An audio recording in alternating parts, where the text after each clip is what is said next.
Yes. So first up is Marcia Hansen. How many do we have roughly? 4. 4, okay, thanks. So we'll limit it to 5 minutes per person. Hello. Hello, Marcia. Hello, everyone. Good evening, Mayor Boyles, members of the City Council. I'm Marcia Hansen with the El Segundo Chamber of Commerce. On behalf of the Chamber, we want to invite all of you and all of our community out to the 2023 Main Street Car Show this Saturday from 10 a.m. to 3 p.m.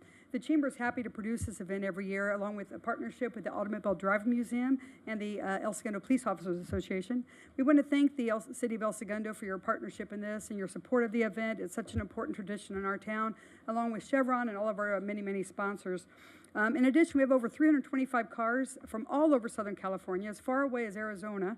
It's going to be an incredible day. We have slot car racing. We have Mattel handing out Hot Wheels. We have live music and sponsor booths doing some really fun stuff. So you'll want to come out, see these activities. The award winners will be receiving these awesome El Segundo surfboards, along with a certificate from Slice and Pint, which is great. So please come out, enjoy a wonderful day on Main Street this Saturday. Thank you very much. Thank you very much. See you there. Right. Next up, we have Brett Moore.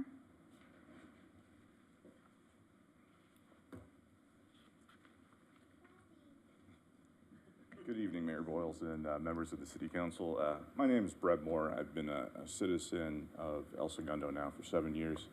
I'm here tonight because it's come to my attention that there is a resolution that's going to be proposed to the City Council regarding land acknowledgement at the Arts and Culture Committee meeting. The Arts and Culture Committee voted to keep the land acknowledgement that they've been expressing at their meetings as part of their meeting, right? And recently at the last meeting, it was decided that it would be posed to the City Council whether or not the Arts and Culture Committee would be reciting the land acknowledgement. And apparently the city attorney is involved in this and is deciding or discussing authority as to whether the Arts and Culture Committee can even say the land acknowledgement. I'm an attorney, and it strikes me as strange that any attorney would be concerned about a land acknowledgement at an Arts and Cultures Committee. When I went to law school, you get this property book. It's about this thick, and the very first case in there is a case called Johnson versus McIntosh. And I'm going to read just a small excerpt of that case from you. We will not enter into the controversy whether agriculturalists, merchants, and manufacturers have a right on abstract principles to expel hunters from the territory they possess or to contrast their limits. Conquest gives a title which the courts of the conqueror cannot deny, whatever the private and speculative opinions of individuals may be, respecting the original justice of the claim which has been successfully asserted.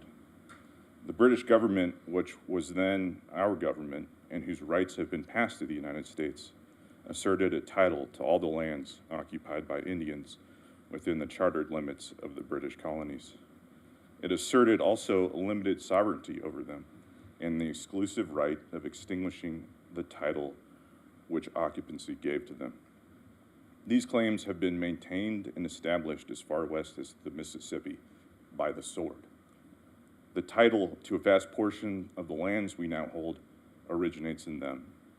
It is not for the courts of this country to question the validity of this title or to sustain one which is incompatible with it. And so what this case stands for is the proposition that really we can't question the government's title over our land. The people that are conquered can't question it, and we can't question it. And so I'm wondering why it is that this issue has been presented to the City Council and why we even have our tax dollars being wasted with the city attorney investigating. This is something that the Arts and Culture Committee can decide on its own and do. And frankly, this City Council should be doing a land acknowledgement. This City Council should be doing it. And I would propose that rather than put on the agenda that the Arts and Culture Committee's land acknowledgement be taken off, that the city council vote to put that land acknowledgement on their agenda. And right after that invocation at every meeting, we do that land acknowledgement. It's the least that we can do. The least that we can do. It's one small step. And I just want to make it clear, I don't support this case. I think it's disgusting.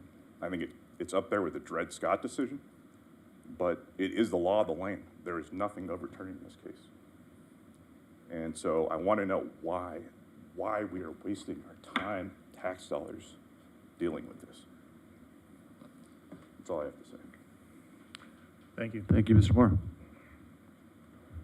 Next up, Kristen Dorsey.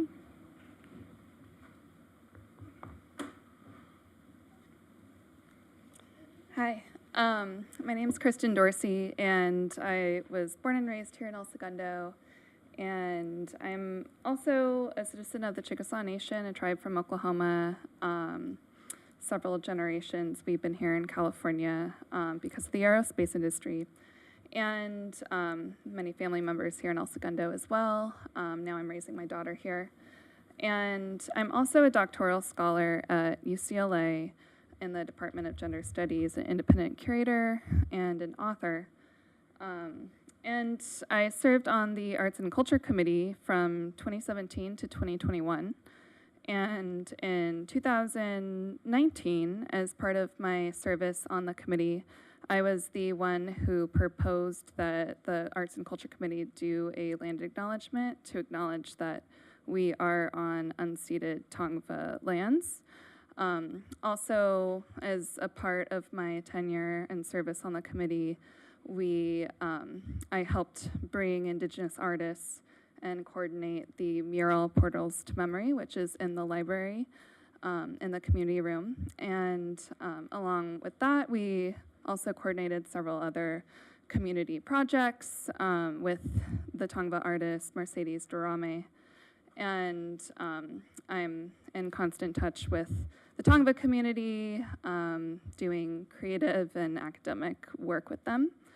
And so that's why I took my time out of my studies and parenting to come here and speak on behalf of the land acknowledgement. It was brought to my attention that several months ago the land acknowledgement was just removed from the Arts and Culture Committee's agenda without any consultation or discussion about why it was removed, and then later they were informed by the city attorney's office that there was concern about the words unceded in the land acknowledgement. Somehow that would open the city of El Segundo up into legal issues. I believe my husband, Brett Moore, just laid out why that argument is a moot point. And really, land acknowledgements are just the least that we can do, and it's the start of a conversation. They often get critiqued for being performative and not enough. And part of my service to El Segundo was trying to build relationships with the local Tongva community, who are scholars and artists and archaeologists and activists and authors and professors, and we would be remiss to not include them in cultural, all of the cultural aspects that we do as part of the Arts and Culture Committee, or that the Arts and Culture Committee hopes to continue. So I encourage you all to allow the ACC to continue this land acknowledgement, and I hope that it doesn't have to come to a vote, that you don't have to vote on the ACC's what they say, because I fear that it would be a bad look. There are many concerned members of the broader Los Angeles region and activists that are concerned about this issue as well. So I don't want it to come to that. I hope that it can stay on, and that maybe a vote could be made to expand it to all of the committee agendas for public meetings. Thank you so much. Thank you, Ms. Dorsey. Next up, Debbie Shroom.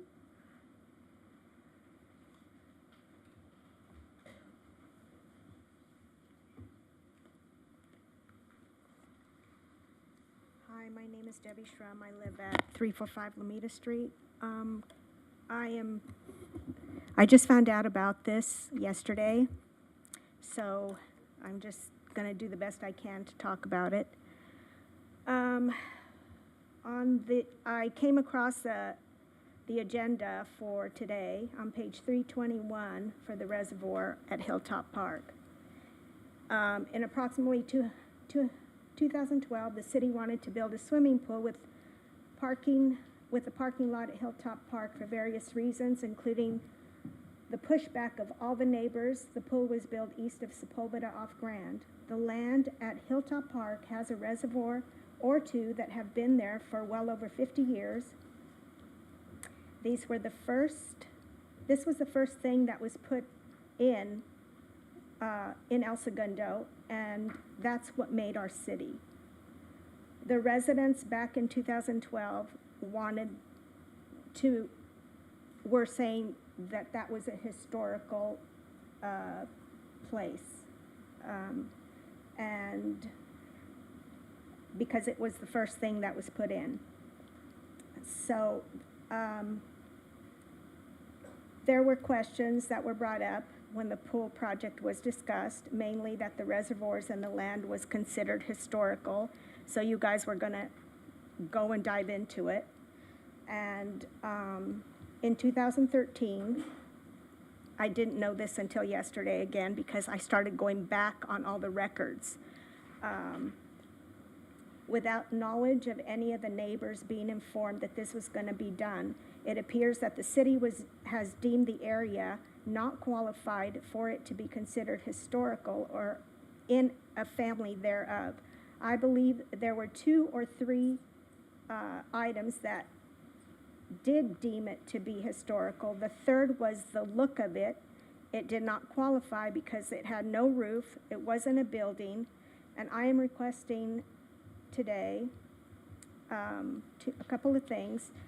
I'm asking that the city revisit this. An example of a historical that I'm thinking about is I went to school at Hawthorne with the Beach Boys, and they lived, of course, in Hawthorne, and bare land where their house used to be, it's bare land. They made it historical, and they build like a monument, and whoever wants to buy a brick can buy a brick and put whatever on there. I'm one of those people that bought a brick. But that's an example. It doesn't have to be something, it doesn't have to necessarily be a building. I would really like you guys to revisit that. That is what started this amazing city. And why are we destroying everything that helped where we are today? And also, I understand that you guys want to revisit on building something. There's been skating parks, there's been pools, the swimming pool here wanted to be over there. We have a park that all the little kids from the nursery across the street, they go there. They go to the pool there. We have people that go up. I live on the corner of Lamita, directly across from the water tower. And every day in the summer, a whole slew of little kids and daycare people take those kids up there. They have picnics. They spend the day there. They go swimming. And they have barbecue little areas all weekend long in the summer. You've got families there. You guys you're taking that away from the people that have loved that place. For what? To build something where people from outside the city can come and do what? Pollute our city? I have to breathe that air, whatever is being built there, because it's going to cause people to come in from wherever they are. And right now, I live on the corner. I can hear the airplanes. Did LAX offer me anything? No, because the neighbor across the street was qualified, but I wasn't. I can hear the baseball. I love baseball. My kids grew up here and played baseball and went to the World Series and everything else. I can hear every kid that bats, every parent that cheers, so to speak. I can hear the movies from the softball field. All of that noise I can hear. Good noise, bad noise. And now I'm worried that the city is going to take away that monument that built the city and then build I'm sorry. someplace that makes more noise. Time is up already. Thank you for your So- comment, appreciate it. Can I say one more thing? When Really you quickly, guys please, do, yeah. when, huh? Quickly, please, yeah, we're over on time. Please, yes. Oh, I just want the neighbors to be informed of what you're gonna do with that property, if you're gonna do anything, because none of them are aware of it. Yeah, just rest assured, if we were going to do anything, they would be informed. This is merely a council member's item to exploring it, I if you know. will. Yeah. Thank you very much. Thank you. Any more public comments? That is it. Okay. We're going to go on to city manager follow-up comments, and I know you've got Hyperion to talk about as well. Yes, Mayor. And as you just stated, the Hilltop Park item will be discussed later on in the agenda as an exploratory item by Councilmember Baldino. As for the land acknowledgement comments, that item has not been to council for discussion at this point. We are discussing it at the staff level, but will be coming to a future council meeting for further discussion. So at this point, it has not been to you for discussion. All right, let me just get up. Sorry, Darrell, one thing though, Yes. do we want to shed any light as to why the decision was made? Or is that, I'll have the city attorney respond to that. We were, or at least a temporary decision until it potentially comes up here, well, that whatever was it the is? point, is given that the agendas by and large for all of the bodies are almost identical, and they follow a format, and this is, from the city attorney, it was just our opinion that this is really something the council should approve of before going on a body's agenda as a statement on behalf of the city about the city's property rights.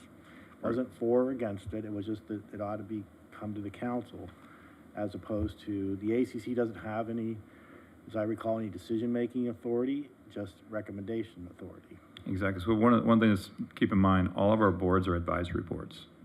They're not independently run organizations that have autonomy to do what they want. So please understand that anything that any of our boards do has to actually come up here first. And as much as I make fun of Mark and call him Dr. No, sometimes Mark is doing his job, and sometimes that is to assess the risk of anything that might happen in the city and then make us aware of it, and then it's up to us. So I hope that helps out those who have written in. It's just a matter of he is doing his job. And then if it comes up here, then we have a discussion and we move on. Is that about right? Yes. Okay. That's very accurate.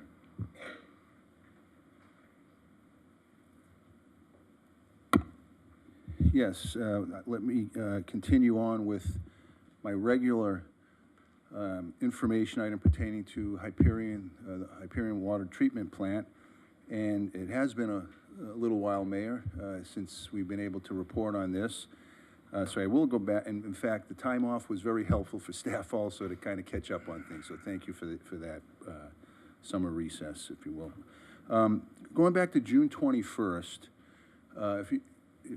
if you recall, we've been working diligently on the Assembly Bill 1216, which addresses Hyperion and their requirement to do certain testing, and we've been following that very closely with Assemblymember Marisucci and his staff. Whereas on the 21st of June, the Senate Environmental Quality Committee, which Councilmember Baldino attended in Sacramento to provide testimony, was passed at that time.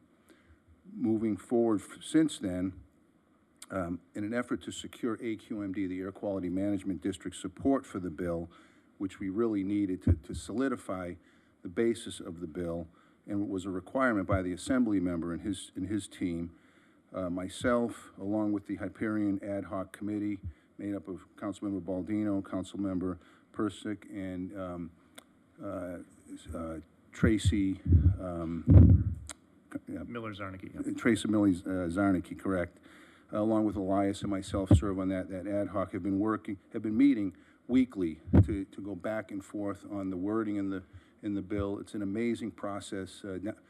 Just yesterday, we were down to one word that separated the two, and that was finally approved, and to the point where now, next Monday, the bill will be going before the Senate Finance Committee, Appropriations Committee, and hopefully will pass at that level, then go to the Senate floor for a vote, and then ultimately, if that gets approved, go on to the governor for his signature. We're hoping sometime in October. So keeping our fingers crossed that the bill will finally become a reality in October.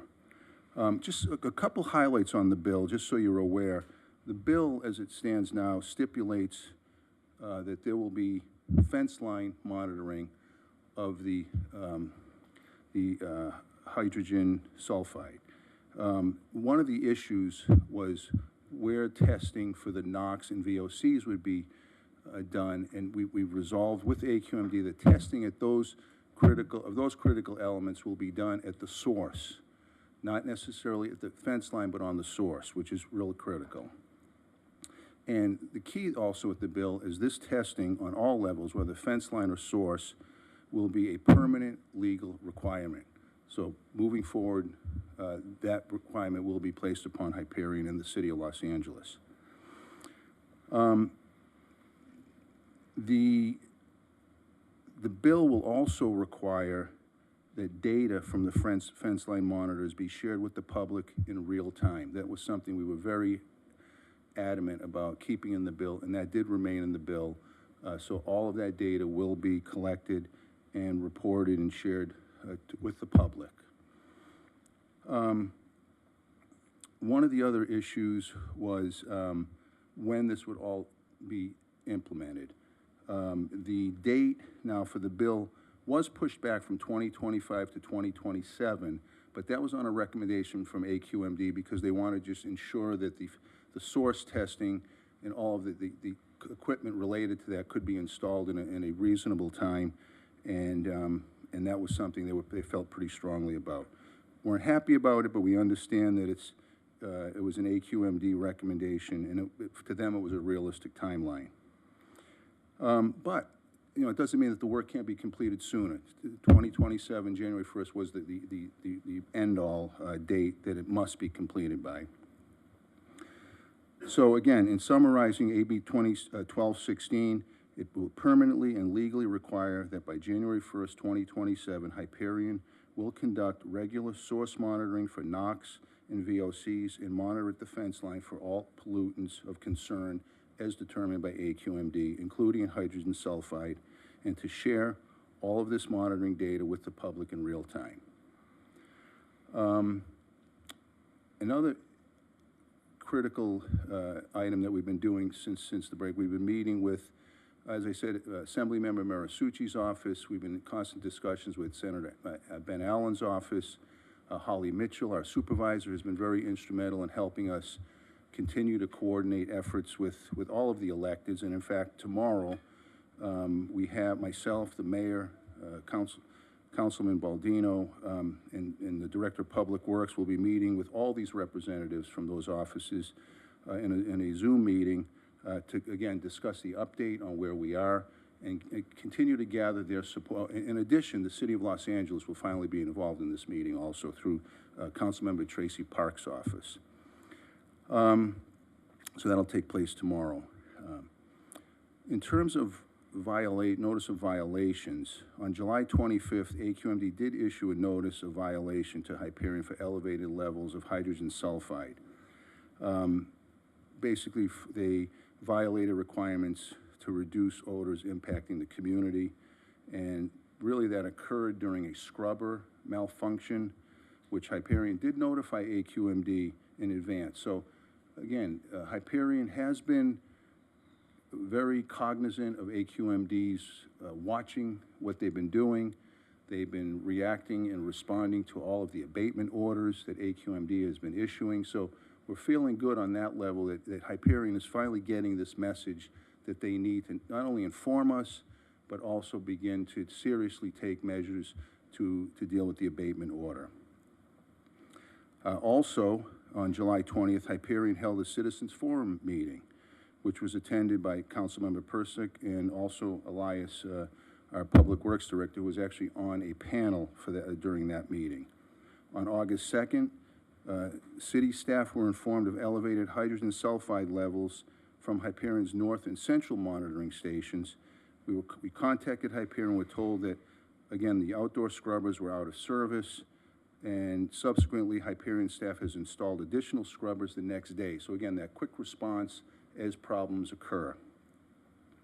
Another good piece of news that did finally happen during the, while we were off was they completed the perimeter road improvement project. If you recall, several meetings I came up to report the percentage of completion. Well, they did in fact complete that improvement on July 31st. And what's currently going on is that Hyperion, they're actually having to measure now the tanks. So they've had to take the covers off for a period of time. So all of this stuff is on our website. We've informed the community because obviously with the covers off, the tendency for the odors to increase are there. So we've been keeping an eye on that, but they are measuring these tanks, and that will continue to take place the rest of this week. So it was last week and this week. So we're keeping an eye on any complaints that are coming through on our website and directing them back to Hyperion on those matters.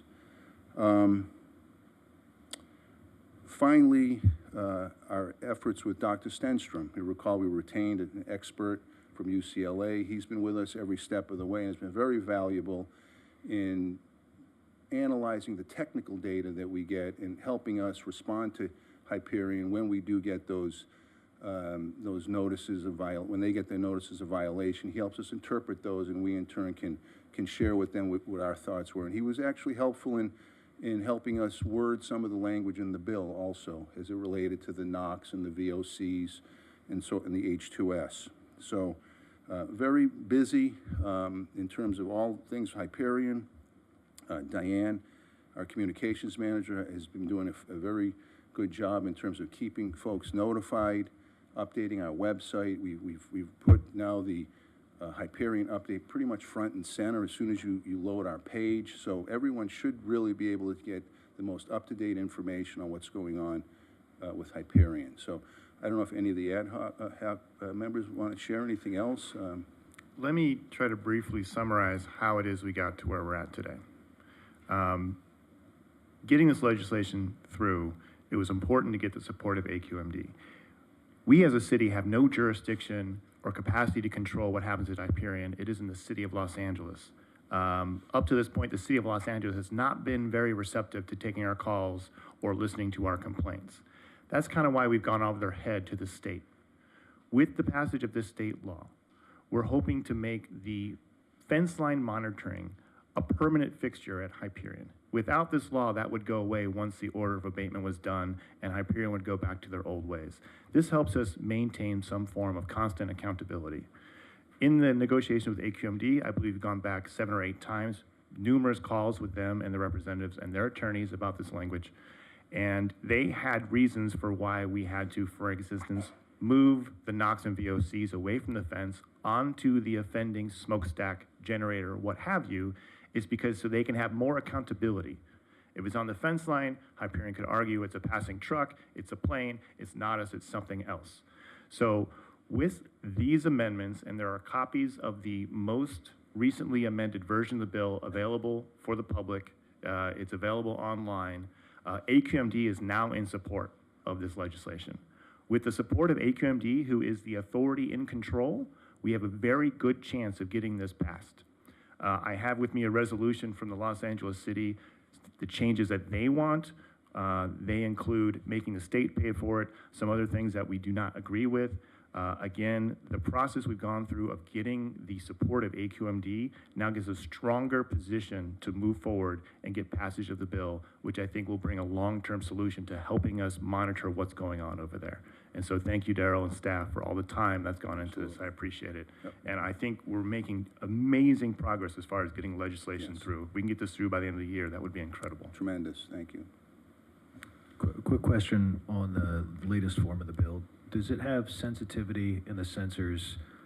The 1647 that does the refinery, that covers toxins and heavy metals as well, and I just don't recall or know what the latest, is this only virtual or volatile organics and hydrogen sulfide? The way it's worded is that it says the monitoring system on the fence line shall measure pollutants of concern, including hydrogen sulfide. You had me at pollutants of concern. Right. It's broad enough to where if something else comes up, AQMD has the regulation authority to power to say, now you're monitoring this. And then what we did with the VOC is it's in subsection 2, says that the plant operator shall not exceed the limits for nitrogen oxide and volatile compounds as determined by source testing required by the operator as approved by AQMD. So we're tackling both of those types of pollutants, just in different ways, for which AQMD says is actually more accurate for them. Excellent, works for me. Got a couple. First comment. Just want to acknowledge that Assemblymember Marisucci has only been our Assembly member for, what, 5 months? Right. And he immediately, when we asked him over a year ago now, if he would support legislation mirroring what he did at Chevron with the fence line monitoring, he unequivocally said yes. We'd asked other legislators, and they declined, but Al said yes. So he's been a total advocate for the South Bay already. He goes to bat against his party oftentimes on unfunded housing mandates and other things. So I just want to acknowledge that regardless of how this goes and whether or not Governor Newsom signs it, passes the Senate floor, he's been very good to us on this. And so that was just a statement. You can tell also he's directed his staff as such, because they've been tremendous to deal with also, very competent. I just have a couple questions, Yep. and you might know this, Ryan. I'm not sure if Daryl does, but are there penalties and/or remedies in place? Let's say they don't meet that. What's the deadline again for them to do the fence line or the funnel? January 2027. January 2027. So if they don't meet that deadline, what's the remedy that's in place? Do we have any teeth? Or is that when AQMD would step in and do an abatement order or It's something like yes. all within the parameters and authority of AQMD. Okay. But this statute basically mandates that it has to happen. Okay. Whereas this order of abatement, it would one day go away, right? There wouldn't be any problems, and then they would remove the fence line monitoring, and then we'd have another disaster, and we're right back where we started. The idea is constant monitoring, constant checking in on what's going on. Okay, great. And then these 33 recommendations that you and Dr. Stenstrom were involved with in that ad hoc committee a year ago, where are we at with those? So we do receive copies of the progress on a monthly basis, and I forward copies. In fact, they copy Dr. Stenstrom as well. So those reports are in our possession, and progress is being made. Is there a way to get like a dashboard of green, yellow, red, we're on track, we're way behind, Yeah, we percent could do that. complete, something that we could report back to the constituents? Because there were so many issues you pointed out, Elias, back then. It would be good to know that we're making progress Sure. on those. And then the tanks. So we had a lot of public comment online and elsewhere about the smell that was emanating from the tanks as they were removing the tank covers and doing the measuring. We, I know internally talked about, well, maybe we should defer on that, but then that would delay the ultimate project of having the permanent tank covers fabricated and installed, and it could make Hyperion non-compliant with the AQMD abatement order. So I don't know if that's been put out there in the public, but okay, it has. Okay, Yes. good. All right, that's all I have. Thank you. Anyone else? Yeah. I wanted to make a comment. You know, I just want to also give a recognition to Tracy Miller-Zarnicki, who's on our environmental committee, who spent a lot of time in this. We meet every week, and to Elias, the director of Public Works. Between those two and Ryan and myself and Daryl, we meet every week. And there's a lot of outside effort on Tracy's part, and I just want to give her recognition for all that she's doing for El Segundo, representing the Environmental Committee. Absolutely. Yeah, second that. Yep. Third. Thank you. And Mayor, I do have one other item. not Hyperion related, but on a very positive note, last week, or 2 weeks ago, the Finance Department and myself met with representatives from Standard & Poor, who are a credit rating agency that looks at cities' fiscal stability, fiscal wherewithal, very comprehensive review of all the city's finances. And our goal in meeting with them was about a 2-hour meeting, was to represent the city and show why we felt the city should receive a AAA bond rating. And, for those folks that don't know that, I mean, that is like the premier status of a city to get a AAA bond rating. Very, very, very few cities throughout the state achieve that. Happy to say that last Monday, we did receive the call from Standard & Poor's, and the city has received a AAA bond rating, or a AAA credit rating, which is fantastic. Yes.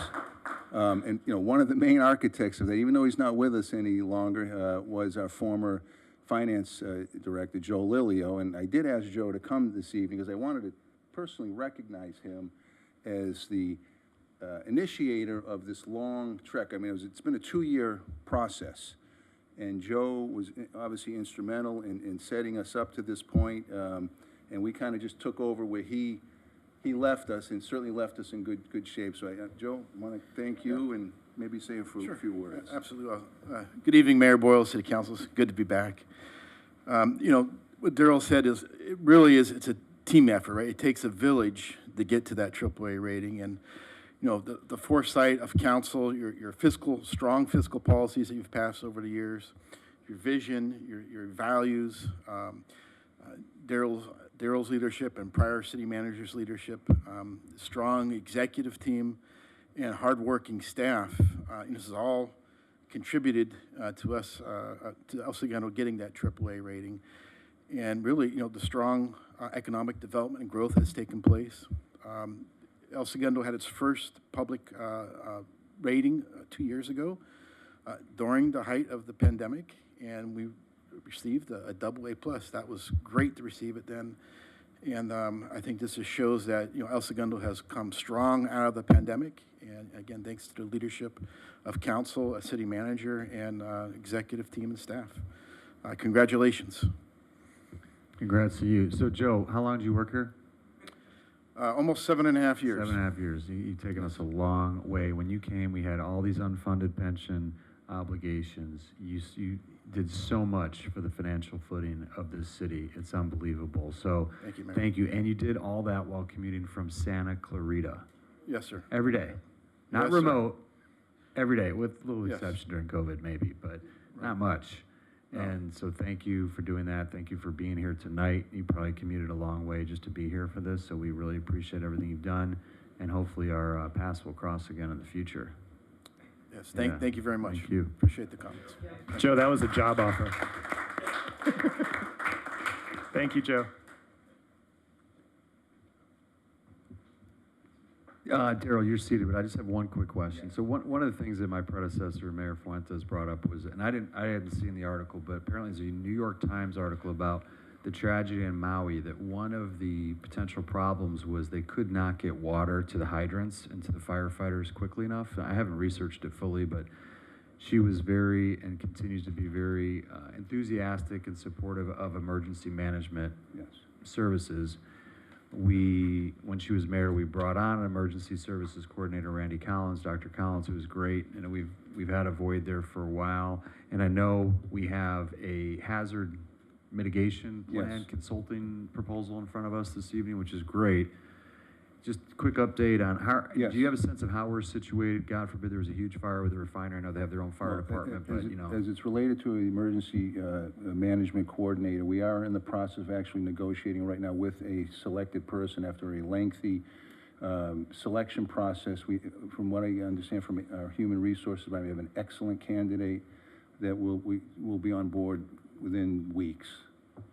So, and obviously one of their first assignments will be to look at where we are right now, also charged with looking at our EOC in terms of upgrading that. We received a grant from Congressman Ted Lieu's office, significant grant specifically to upgrade our EOC. So all of that will be looked at and undertaken. That's very great. shortly. One of the things we used to do was tabletop exercise. I think Yes. all of us, maybe with the exception of Ryan, have participated in that. Can't remember if you were in the last one, where scenario planning for disasters and catastrophic events, it would be really good in light of what's just happened to do Yes. one as soon as that person's on board to assess our readiness, and probably in conjunction with Chevron, maybe Yep. even simulate a massive Yep. fire to the extent that Absolutely. was, yeah. Yep, thank Okay. you. We'll certainly pursue that. Thank you very much. Mr. Mayor, City Manager and I met with the emergency manager for the Air Force Base.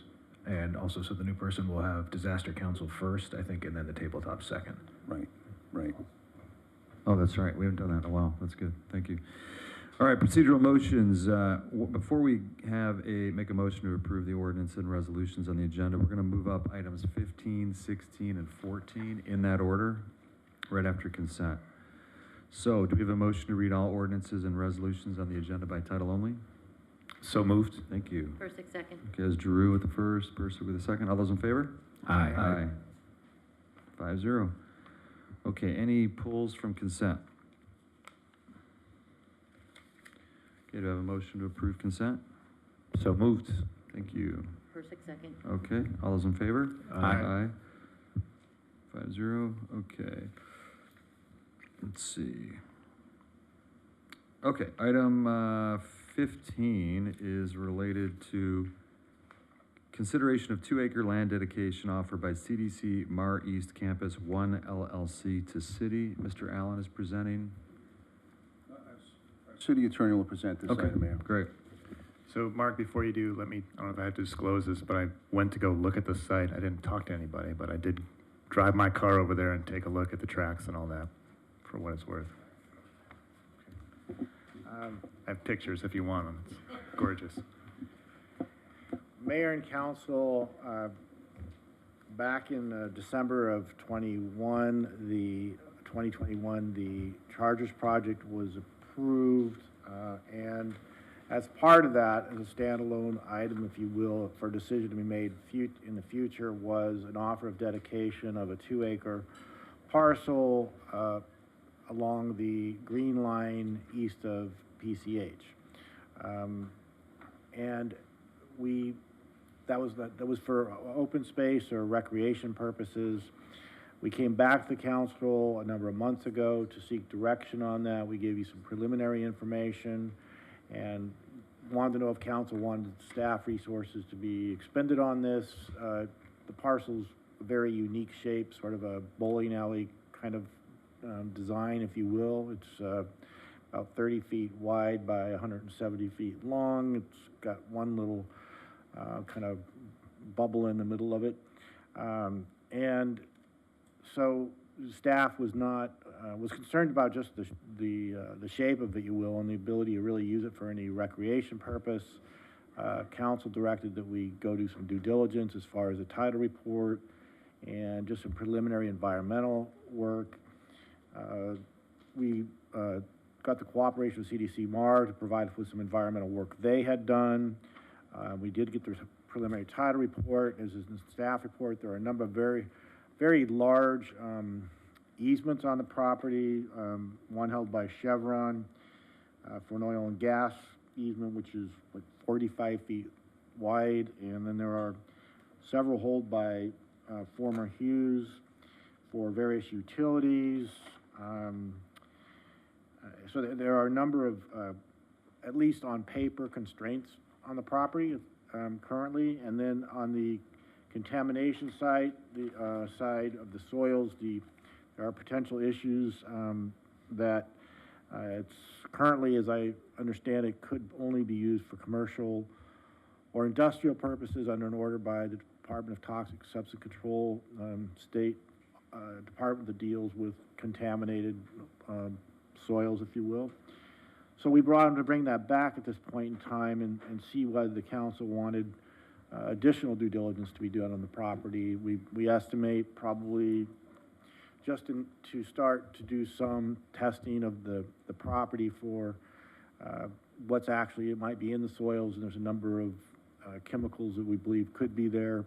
start in the magnitude of $10,000 to $20,000, and then if they do discover something, it's one of these things that's really hard to estimate. Depends on what they find. It can grow. It just depends on how you just kind of do it step by step as far as the soils contamination or potential.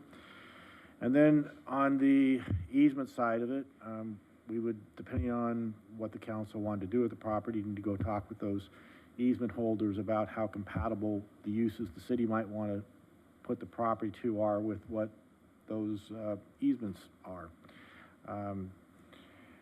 So that's what staff has come forward to council with at this point in time, is seek direction whether council wants staff to continue working on this, or the options are to continue working on looking into it, or to direct that we just let CDC Mar know that the city's not interested in accepting it. I mean, you could decide tonight that you would like to accept it, but I think we'd recommend that we do more due diligence before you do that, because if the soils are contaminated, anyone in the chain of ownership has liability virtually forever for whatever's in that soil, and potentially what's around that soil. Can I ask a couple questions? Sure. One is CDC amenable to us using it for another application, like outdoor storage, parking, anything, yard space to that end? Because it's zoned industrial or commercial, so technically it does not need to be rezoned for that use. And I don't know if that fits within the dedication of the land. I have not approached them about that, but as part of. I'm hearing no in the audience. The other question is, having done phase 1s and phase 2s, phase 1s are relatively inexpensive for the environmental report. Well, we essentially got sort of a phase 1 from CDC Mar. Now, as we go, if we were to hire our own consultant, they would likely redo some of that work. And then the phase 2 is where you start to, get a little more invasive of the property and test for gases and potentially do borings. Okay, thank you. Another question is ongoing maintenance. Just what's the carrying cost of that land? It's free to us. Obviously, there's no property tax. Do we have a sense from staff of what it would take to maintain the land on an ongoing basis, assuming there's no mitigation of environmental risk? We have not, no, not at this point. Okay. Question on this, do we know the status of the Nash Street extension on there? Is that going to go through? And is there still any thought? Oh, good, Alex, the floor is yours. Good evening, Mr. Mayor, council members. Alex Rose, Continental Development Corporation. One clarification, it is not zoned commercial industrial, that's zoned open space, which is why it... what I read in the literature was commercial and industrial. No, sir. Okay, that must be old language then, because it's in there. That was part of the original 2016 entitlements designation, that was part of open space. In terms of your question about would we be amenable to other city uses, it's a discussion. Our CDC and MAR are, I would call it agnostic in terms of whether the city accepts the offer or not. We just want to make sure that we're in compliance with the entitlements that were granted when the Chargers project was approved. So happy to have that discussion if the city wants to do that. Happy not to have it. It's entirely looking to you guys. Councilman Pimentel, the Nash Street is definitely underway. Much bigger project than probably we or Raytheon ever anticipated. There is a tremendous amount of underground structures, both public, private, that are nice surprises when you got construction crews going there. But we are, so far, we're on track to deliver that in time for the Chargers to get hopefully their occupancy permit in June of next year. Is there still any discussion of it connecting through to Coral Circle at about the 133rd Street parallel? That option is still available. There's another irrevocable offer to dedicate. And in fact, there is a driveway off of Nash running towards the back of the Chargers facility that is being built that could be extended into Coral Circle. The approvals on that, or the requirements on that, are that the city would have to go to the owner on the east side of the property, get that access, and then that would trigger your ability to have us dedicate those two parcels. The driveway that is being, I believe we just pulled the permit, but it was designed with the potential for that cut through in mind. And that's separate from this land designation that exists whether or not we accept this sliver of land or not. Correct, that's correct. That's always going to be there as part of the development of the circulation plan. Correct. It's actually south, it borders the southern edge of this 2-acre strip. And then the city also has another one on the west side of the property that would potentially tie into the golf course. So to put this kind of in historical context. Any other questions for Mr. Rose? I think we're good, right? Yeah, thank you. This came about after the hearing of the Phase 4 chargers with the Planning Commission and before City Council is when Mr. Rose called and said, hey, I know you want that parkland. We've got acres we're willing to give you, and it was this strip. Since that day, I've gone out there and tried to visualize what public benefit can we offer by taking this land. And the way that track is, it's so low. You couldn't even play catch out there. So even if you took away the contamination and the easements and everything else, I just don't see how we use it as open space parkland, because we don't own the parking there. It's all Metro. But who's really going to drive all the way over there to kind of have that small little bubble area to have a picnic? Like, I think all we'd be inheriting is liability for contamination, a lack of actual use because of the easements for anything but open park, and then it's just a maintenance obligation of us mowing grass so that that road looks nice. And if we just say no, then that maintenance obligation falls back onto Continental. Right now, it's kind of a disaster because it's all construction zone and it's a little overgrown, but you can see if you drive over there, the fenced off area, and right by Metro, that little kind of bubble is where you might have some potential, but I just don't see the benefit. The cost benefit analysis for me doesn't pan out. So I don't think the city would benefit from taking on this obligation of now owning this land, because I don't see how the citizens would use it. But feel free to go out and take a look yourselves. I mean, I've thought about it again and again, and I can't wrap my head around any value for the city. Yeah, so I asked a question about other uses. I don't know what that does. I mean, to me, if I remember it correctly, is that this does not really satisfy any green space requirement. There's still a green space requirement for the next phase of Raytheon, correct, Mr. Allen? Yes, nods over there. So if it's, I mean, I don't know if you want to say that, what you guys would do with it if we didn't take it, if you have plans for it or what. But to me, it's a gift. I mean, industrial land, raw, is probably worth $2 million an acre, if not more, in LA County right now. And so depending on what the restrictions and covenants are on the land, forget about open, I don't see a use for it either, unless you put like a BMX track through there or something, or some. Like a dog run, maybe. Yeah, dog run, but. But you're not going to drive all the way over there. Yeah, it's a stretch. But if there was another use for that land that the city could take advantage of through some lease arrangement with a third party, I'm not sure, but it would seem that it would at least be worth exploring one step further. Is where I'm at, yeah.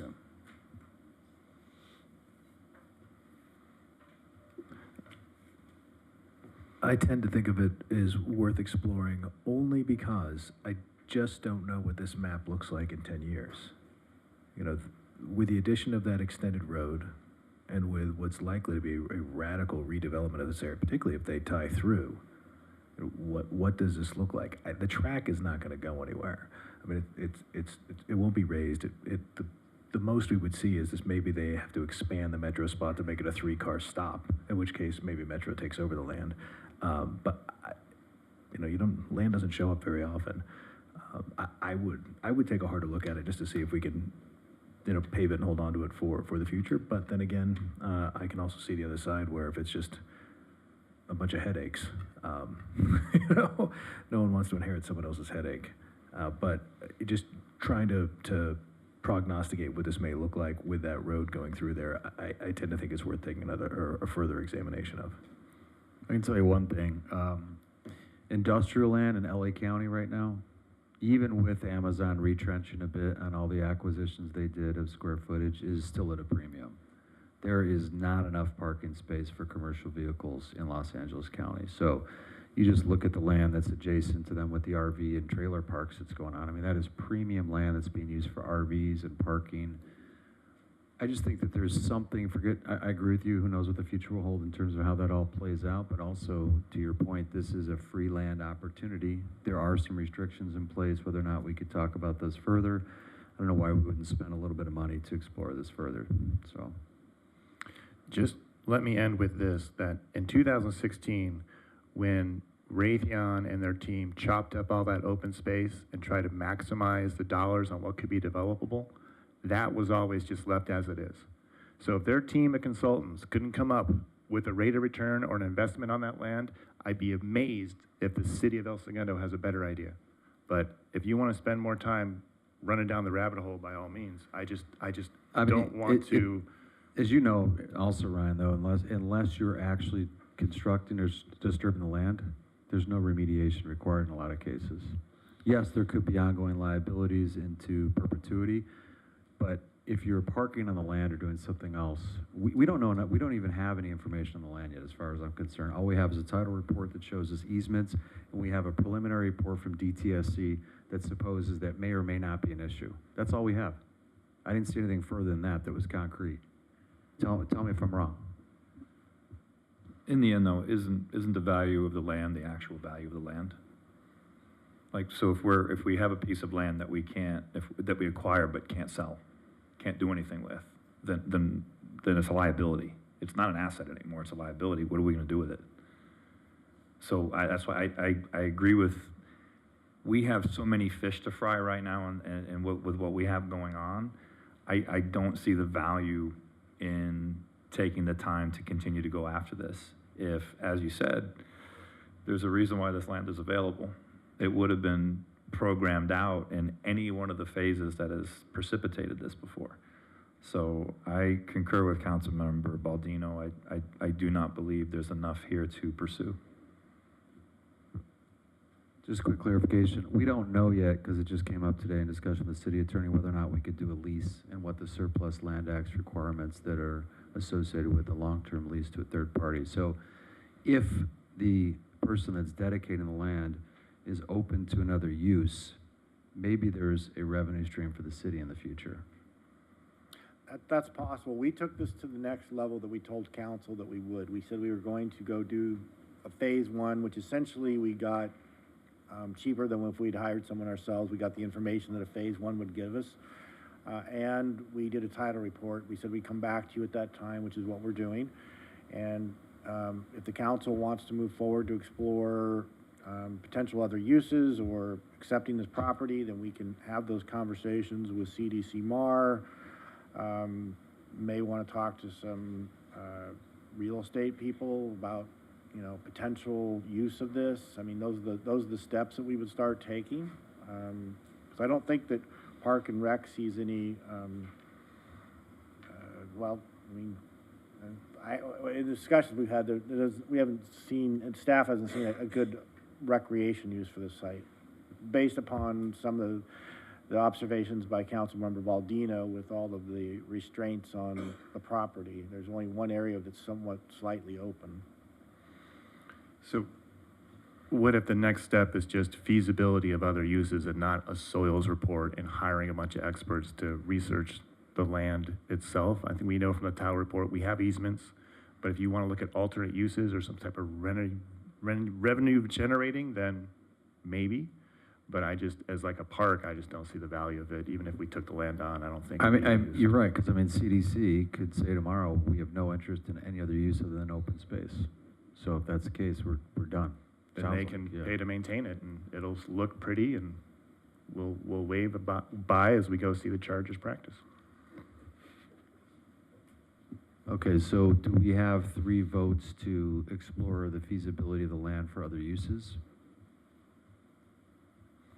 Chris. So moved. Thank you. I'll second that. Yeah, I'm okay with that. Okay. For the record, Councilmember Perstuck? Yeah, I'm very cautious. I mean, I'm leaning toward, not taking it on, but I am open to looking at opportunities to see if we can park some trucks there, or sublease it to some other place to park some trucks there. But I just want to make sure that we're not inheriting something that long-term has some long-term consequences that will cost us money or a headache. Loud and clear. Councilmember Giroux? I stand by my no. Okay, so 4-1. Good for you. Thank you, CDC. We appreciate that. Thanks for being here.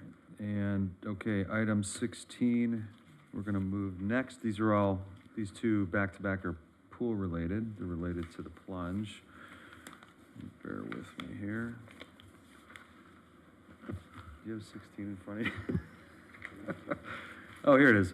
Agreement with KOA Corporation for construction management services for the Urosari Swim Stadium. Madam Clerk, did I get it right? We want to do 16 first and then go back to Correct. 14? Yes? Okay. Mr. Sassoon. Yes, thank you so much. Mayor, members of the City Council, this item before you is an agreement with KOA for the construction management services related to the plunge project. Very briefly, Public Works, we released a request for proposal for these services on April the 23rd of this year, and we received 6 proposals. These proposals were reviewed and ranked by a panel, and the city manager was one of the members of the panel. And the panel interviewed the top 2 ranked firms, and it turns out that the firm of KOA was the most qualified firm, unanimously by the panel.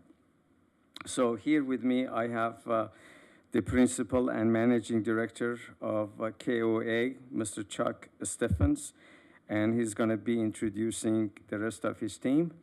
Now, before I do that, I want to acknowledge the contribution by project manager, Ms. Cheryl Ebert. She worked very hard on this project, and she is continuing to help me a lot, and she has been very effective, and I want to thank her and acknowledge her real hard work on that. So with that, if you would, Chuck, if you want to come to the podium and introduce your team, if you don't mind.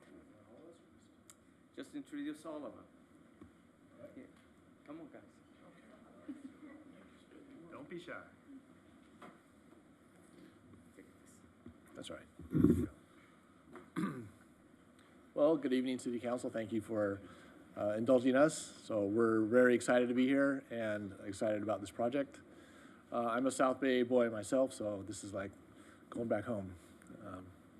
So with us today, we have Glenn Tanner. He's the MEP specialist. So MEP is the mechanical, plumbing, all the guts of the building. Steve DeHonorine, he's our senior construction manager. John Taylor, another construction manager, and Joe DeHonorine, he's our construction inspector. And myself, I'm the project manager for KOA. Yeah, thank you so much. We are here to answer any question you may have. Can I say a few words? Yeah. Thank you and we're real excited for you coming on board. The plunge is near and dear to our hearts here in the town, and the people and the residents are waiting with bated breath to get it up and running. So if you could shave off a month or 2 or 3 to get it done, we would be very appreciative. And we're very excited to get this project going, and we can't wait to see how it turns out. Christmas party at the plunge. So, Christmas this year? just first of all, welcome. Thank you very much. Just to kind of dig into it, though, real quick, we've had a couple different price tags attached to this over the years, and I know that there's a whole process that you have to go through as far as bidding out and figuring out what the actual cost is, and I guess I assume that would probably be one of the first things that you would do. How soon till you can come back to us to give us a complete picture of what you believe the total price tag will be on this? So let me answer this first and then let them. The design of the project by early next month, it'll be 90% complete. And once we get this agreement all executed, the timing is gonna just work out great because they'll get a chance to look at the 90% final design and look at the value engineering and constructability review. So we try to get that done, in the fall, September-ish, October-ish, and then their contribution is going to help us to final the package that is going to go for bidding before the end of the year. That's what the plan is at this time. Okay, I'm not sure if I got my question answered. Bottom line is that a couple months ago, you told us it was a $10.9 million price tag. I want to know if it's going to be 10.9 or is it going to be 15.9? Because that's going to make a different discussion of things. And all I want to know is, in your professional opinions, how long would it take to get to that point of being able to let us know, okay, look, you're not even close on what you thought it was going to be, or you're right spot on what you thought it was going to be? I know I'm putting you on the spot, but. Well, I'll start and then I'm going to turn it over to Steve. So there's a lot of caveats in what we're going to say here. You really don't know. It's like remodeling a house. You don't know until you start poking holes in the wall. What's in there? Is there rats or mice or mold? And the other thing is what's under the pool. We don't know what that looks like down there. So again, it's a very rough guess right now. As soon as we get access to the site, we are just going to poke around in every corner we can, poke holes, dig around, see what we can find, and then we'll come up with a list. And that list is going to be extensive, so it's probably going to be, we're going to say everything, and then you're probably going to have to look at what's going to fit within the budget, because you could do gold plating or the whole thing or not the whole thing. So with that, I'm going to turn it over to Steve here. Absolutely. Thank you, gentlemen, for having us today. Chuck's absolutely right. This is a historical building. When you look at this building, there's a whole lot you can do to it. You can decide to do the very best, make it look like a gold-plated building, or we can do what we can afford. So the idea is to go in and start looking around. We really don't have a clear understanding of what is needed to get this project completed. We know it's an important project for the city of El Segundo. We know it's an important project for the council, so we want to give it our very best. So we'll take some time, we'll go through it. During the process of, while the drawings are getting put together, we will go through it as soon as we have access to it and start poking around and giving back feedback as soon as we can. All righty, I'll pass it to Glenn. He's the MEP. He has had a lot of opportunity. Sorry, one quick question before you step away. Sorry. The design, is that through you guys now, or is this through from what we've previously been working on? Design is 90% done. So if you guys can give us an estimate based on that design, when it's 99%, I think that's the number he wants. Okay. We get that you're gonna find a bunch of skeletons in that closet, there's gonna be a contingency, and it's gonna be big. Okay. But his question is, just from inflation, labor cost, material cost, as your outside expertise, and you've done pools before, right? Yes. This is not your first rodeo when it comes to a public pool. Absolutely. Use that experience, get us an estimate based on that 99% plan so that we have a sticker price, so we know what to do. That's it. I can appreciate the fact that you guys understand inflation is within our world today, so we're going to work within that realm. Okay, great. All right, definitely. I don't have a lot to add. My role here is, though, as technical advisor. I'm a registered engineer in 7 states, including California since 1980.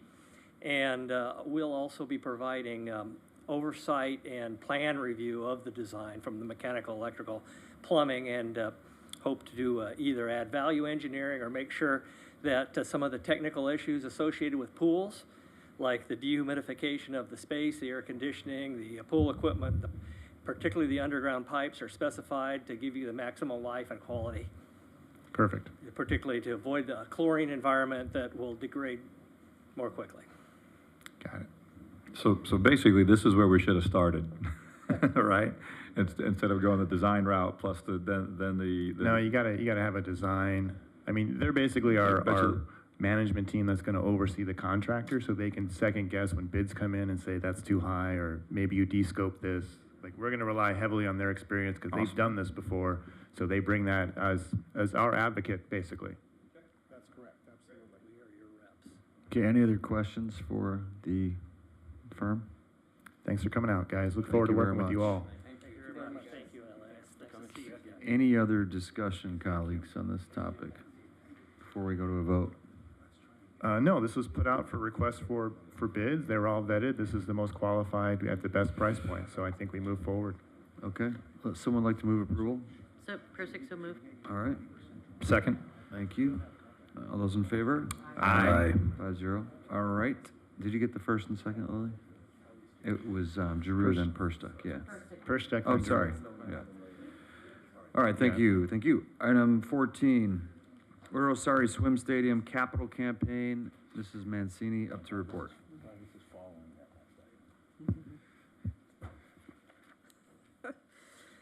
Good evening, Honorable Mayor Boyles and members of the City Council. I am before you this evening seeking approval for a proposed capital campaign for the renovation of the Sorry Swim Stadium, also known as the Plunge. The Plunge renovation is expected to begin in early 2024 with an estimated completion date sometime in 2025. As you all know, this project has been several years in the making, has generated a lot of interest in the community from residents who grew up at the Plunge or have fond memories of taking their own children to the Plunge to learn to swim. The facility also has a rich history in the city, as it was built in the 1940s as a WPA project and was designed by renowned architect John C. Austin, who also designed the Griffith Observatory and the iconic Los Angeles City Hall. The Plunge has been closed for several years due to ongoing maintenance and disrepair. The renovation of the building will provide a complete facelift that will retain the original character of the building while also providing new amenities that will better serve our residents into the future. The estimated cost at this point to complete the renovation is $12 million. By fiscal year 24-25, the city is expected to have roughly $9 million in funding for this project. As such, there is currently an estimated $3 million shortfall. Staff has created a capital campaign for the Plunge that will offer creative ways for community members, businesses, and other stakeholders to contribute to the historical project through 2 donor opportunities. The first opportunity allows high-level donors to name certain spaces within the facility, which will be designated by plaques bearing the names of the donor or the donor's family. Staff is proposing that these naming opportunities sunset after a 15-year period. Naming opportunities would range from currently from $100,000 to $350,000 and include the dive blocks, the children's pool, and the children's pool viewing area, both of the terraces and the lobby.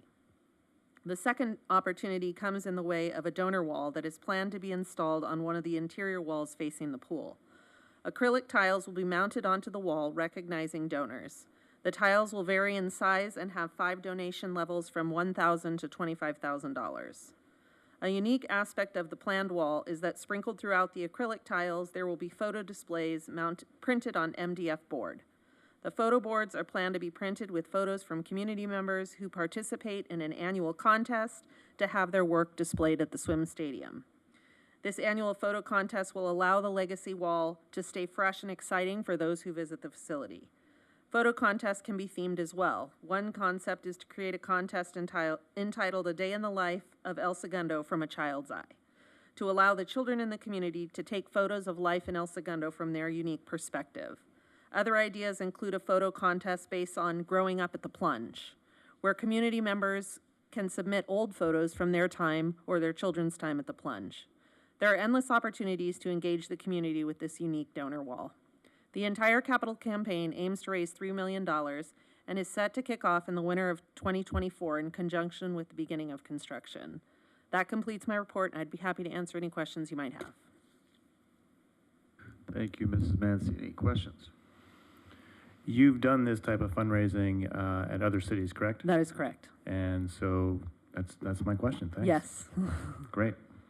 My question is, so I know, Ally, that there's been, Chevron wanted to be part of the fundraising, as well as there's a nonprofit formed by some members of the CDC. Yes. And you've done outreach with them, and they're in conversation, and this is all part of that package. That is correct. Yeah, we have some meetings, I believe, set up in the coming future with some of those folks that you mentioned, and they're really excited, I think, to get on board and help us with this. So I'm feeling very positive. Right, and I think historically, just to give some historical information, is that the Continental, they created this nonprofit, the, I think it's the South Bay Health and to help Wellness. raise money. Right. I think the component that was missing was the plan from the city on how to raise money. So it was all the onus went completely onto the nonprofit to try to come up with a comprehensive plan. So I think by you creating this plan, then this is easier for them to come and then help execute it. So I appreciate that you put this comprehensive plans together, and it's very inclusive. It's very well done. So thank you very much. Thank you. Anything further? All right, someone like to make the motion to approve? Persick will move forward. Okay. Baldino seconds. Persick first, Baldino second. All those in favor? Aye. Aye, 5-0. Thank you. Thank you, Council. Mr. George. Yes, Mayor, if I could ask you and the council to consider reopening consent item number 6. I failed to pull that item because I do need for you to designate a voting delegate for the upcoming League of California Cities Conference. You know, I had a question about that. I thought I read from the league that there's nothing to vote on this year. So at this point, there is no set resolutions, but there may be some bylaw changes or whatever. So Got it. Is anyone planning on attending? Not it. I know I will be attending. I was the delegate last year. Sacramento or Long Beach this year? Sacramento. I think it's Sacramento this year, right? You're going, Ryan? No, I said not it. I'm not Chris, going. you said you're going? When is, what to look at the dates again? Okay. You're going? You sure? I must have said yes at one If point. Mashia says yes. Oh, Yes, Mashia. I actually thought you No, I guess I'm And then, going. so we need a voting and an alternate? Yes, please. Okay, I would move Carol Perstick as the voting member and Mayor Pro Tem as the alternate. And both can, actually, all of us can attend the meeting. Yes. This is a very short order of business at the beginning, or like the last day or something. Okay, I made a motion. Do we have a second? Baldino seconds. All those in favor? Aye. 5-0. Perfect. Thank you. I appreciate Good. it. Thank you. All right. So that was item 6. Now we're back to, let's see, item 10, I believe, yeah. Amendment to the city manager's employment agreement to increase the annual base salary. This is under staff presentations, and Rebecca Redyk is going to present.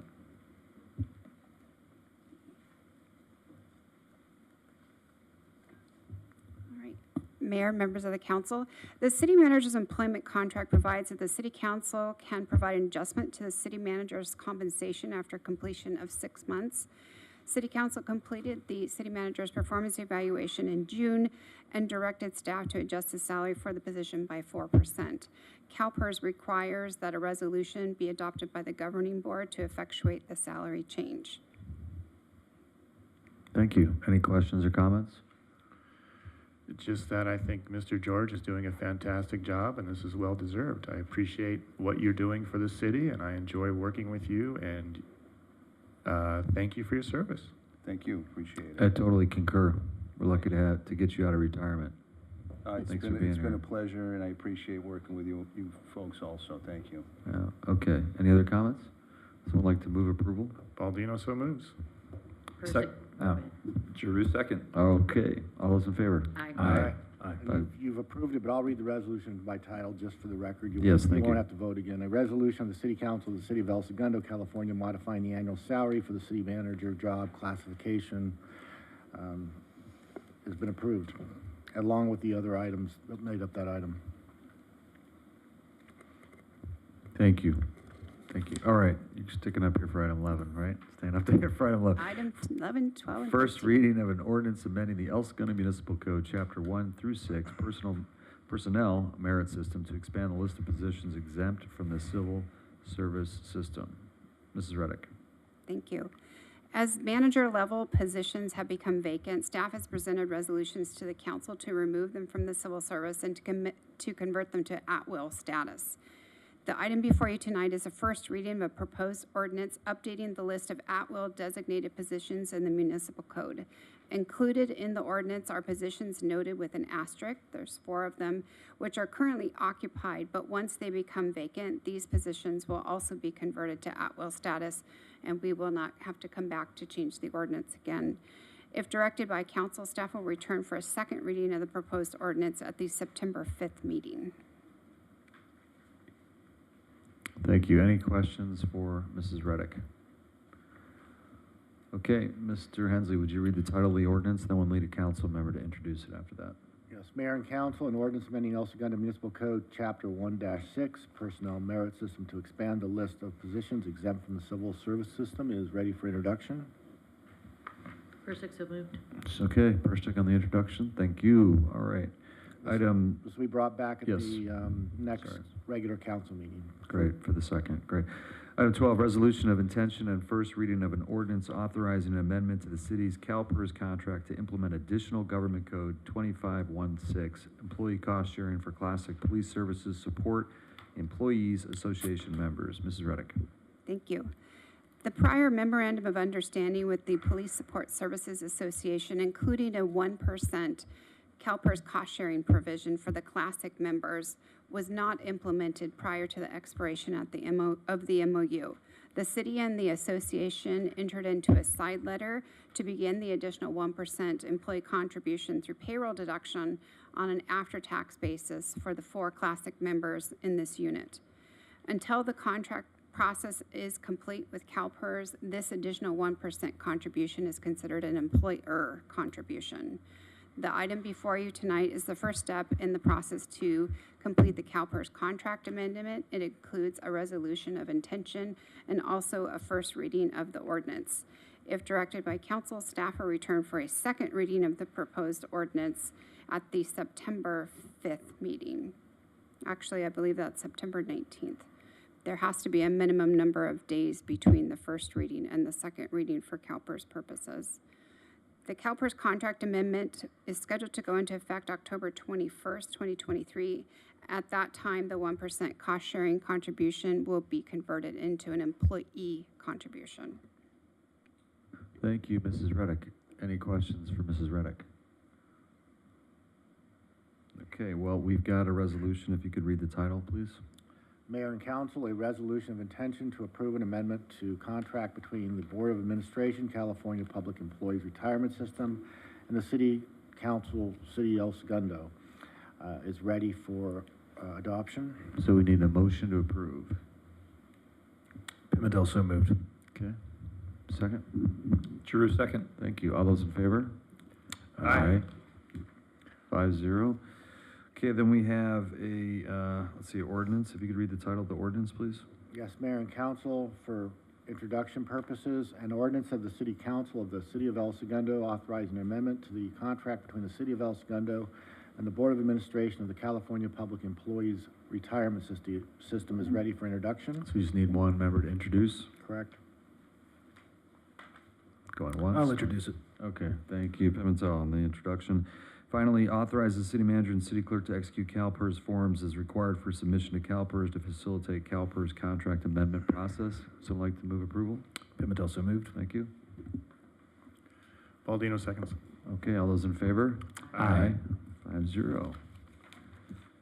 Item 13, resolutions amending Chapter 1A2 of the city's administrative code for the management confidential series relating to salary increases and benefit changes, including retiree health benefit changes. Mrs. Redyk. Thank you. Chapter 1A2 of the Administrative Code provides for salaries, benefits, and other terms and conditions of employment for the management and confidential series for unrepresented full-time employees. The management and confidential series includes 2 subgroups, mid-management and confidential, and executives. The admin code has been amended from time to time by resolution, with the last fully edited version of the document being brought to the council in 2016.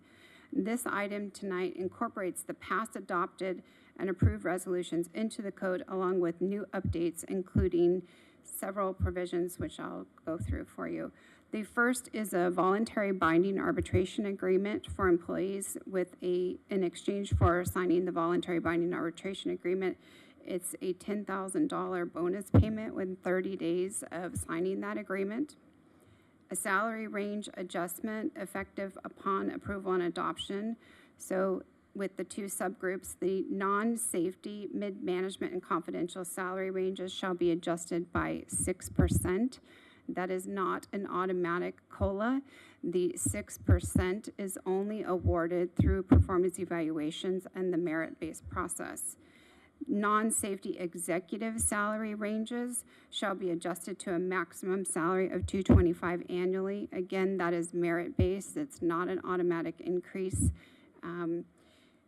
Health insurance increases in total of $50 per month, beginning with the adoption of the resolution, and then each January. So it will end up going from $1,650 to $1,850 by January of 2026. And then a restructuring of the vacation accrual schedule. So the levels of vacation up to 15 years of service would receive an additional 1 hour of vacation per month. The top level of vacation accrual is currently at 200 hours per year, which would be reduced to 188, which is a reduction in 1 hour per month at the top level of accrual. All levels of accrual would be subject to a hard cap of a 2-year maximum accrual. So employees would not be permitted to accrue past the 2 years. They would just have to manage their vacation to stay underneath the vacation cap. This is consistent with the most recent miscellaneous bargaining units MOUs that were approved. It's the same vacation schedule and the same caps. Also instituting a hard cap on sick leave for new employees. This also aligns with the miscellaneous groups. That hard cap of sick leave for new employees would be 600 hours for a miscellaneous employee or 900 hours for a person who's on a fire suppression schedule.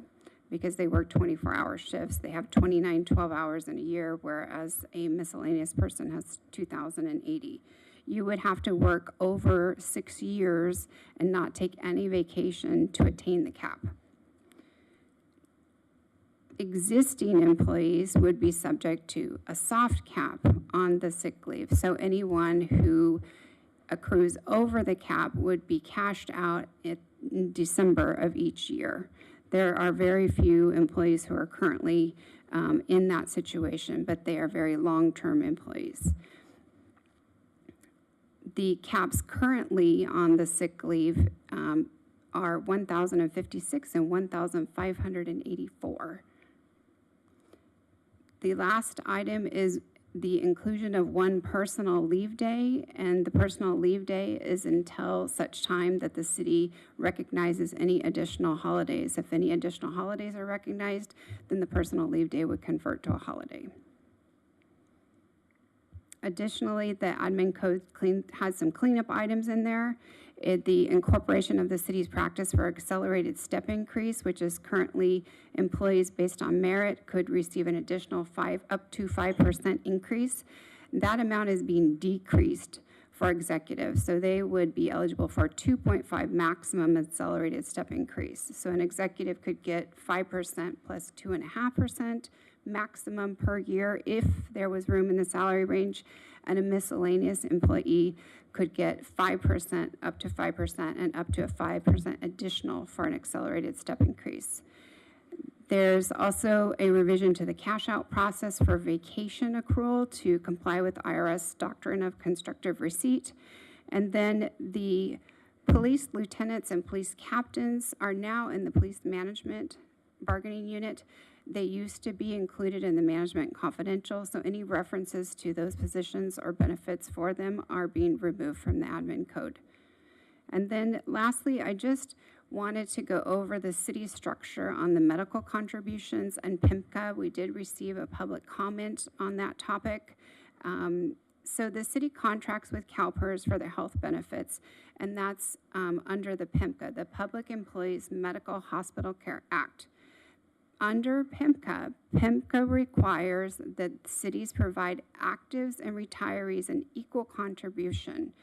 And for 2023, this amount is $151. This means that any employee that retires from CalPERS with 5 years of service is eligible for the PIMCA contribution, regardless of their years of service with the city of El Segundo. That is how PIMCA works. That is the regulation. The city does not have any ability to restrict how PIMCA works or what employees are entitled to who retire from CalPERS. The city of El Segundo has a PIMCA medical contribution for the represented bargaining units, which is much higher than the PIMCA minimum. The amount is currently between $1,600 and $1,700 per month contribution for each active and retiree. But for management and confidential series, they have a different structure.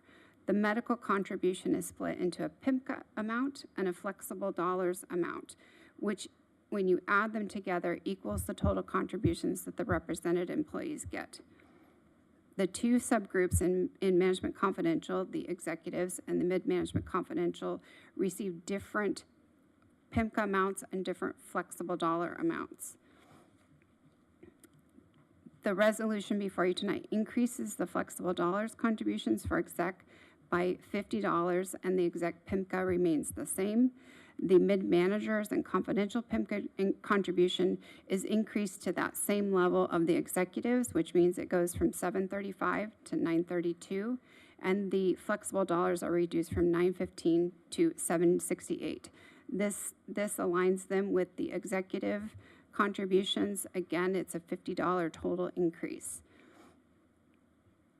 Employees in the management and confidential series are only eligible for this flexible dollars supplement to PIMCA contribution if they retire from CalPERS and have 5 years with the city of El Segundo.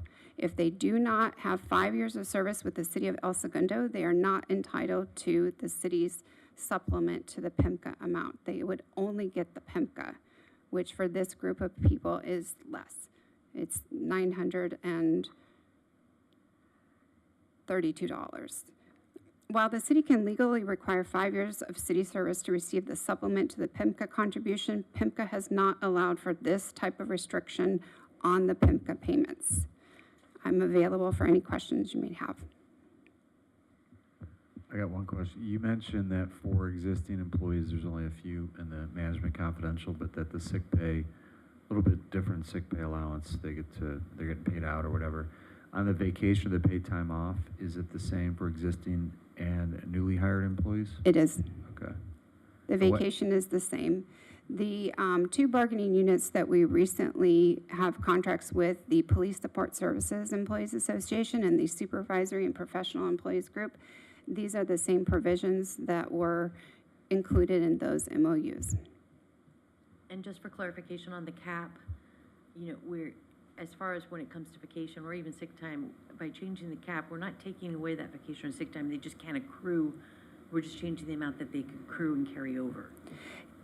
Changing the accrual for the vacation cap means that employees have to actively manage their vacation. No vacation time is being taken away from employees. They have to use the time, and with the new constructive vacation receipt cash out language, in November or December of each year, they will complete a form electing how much time of vacation they want to sell out in the following calendar/tax year. So they could cash out 100% of what they accrue in the year, but they can only be paid for it as they would have accrued it.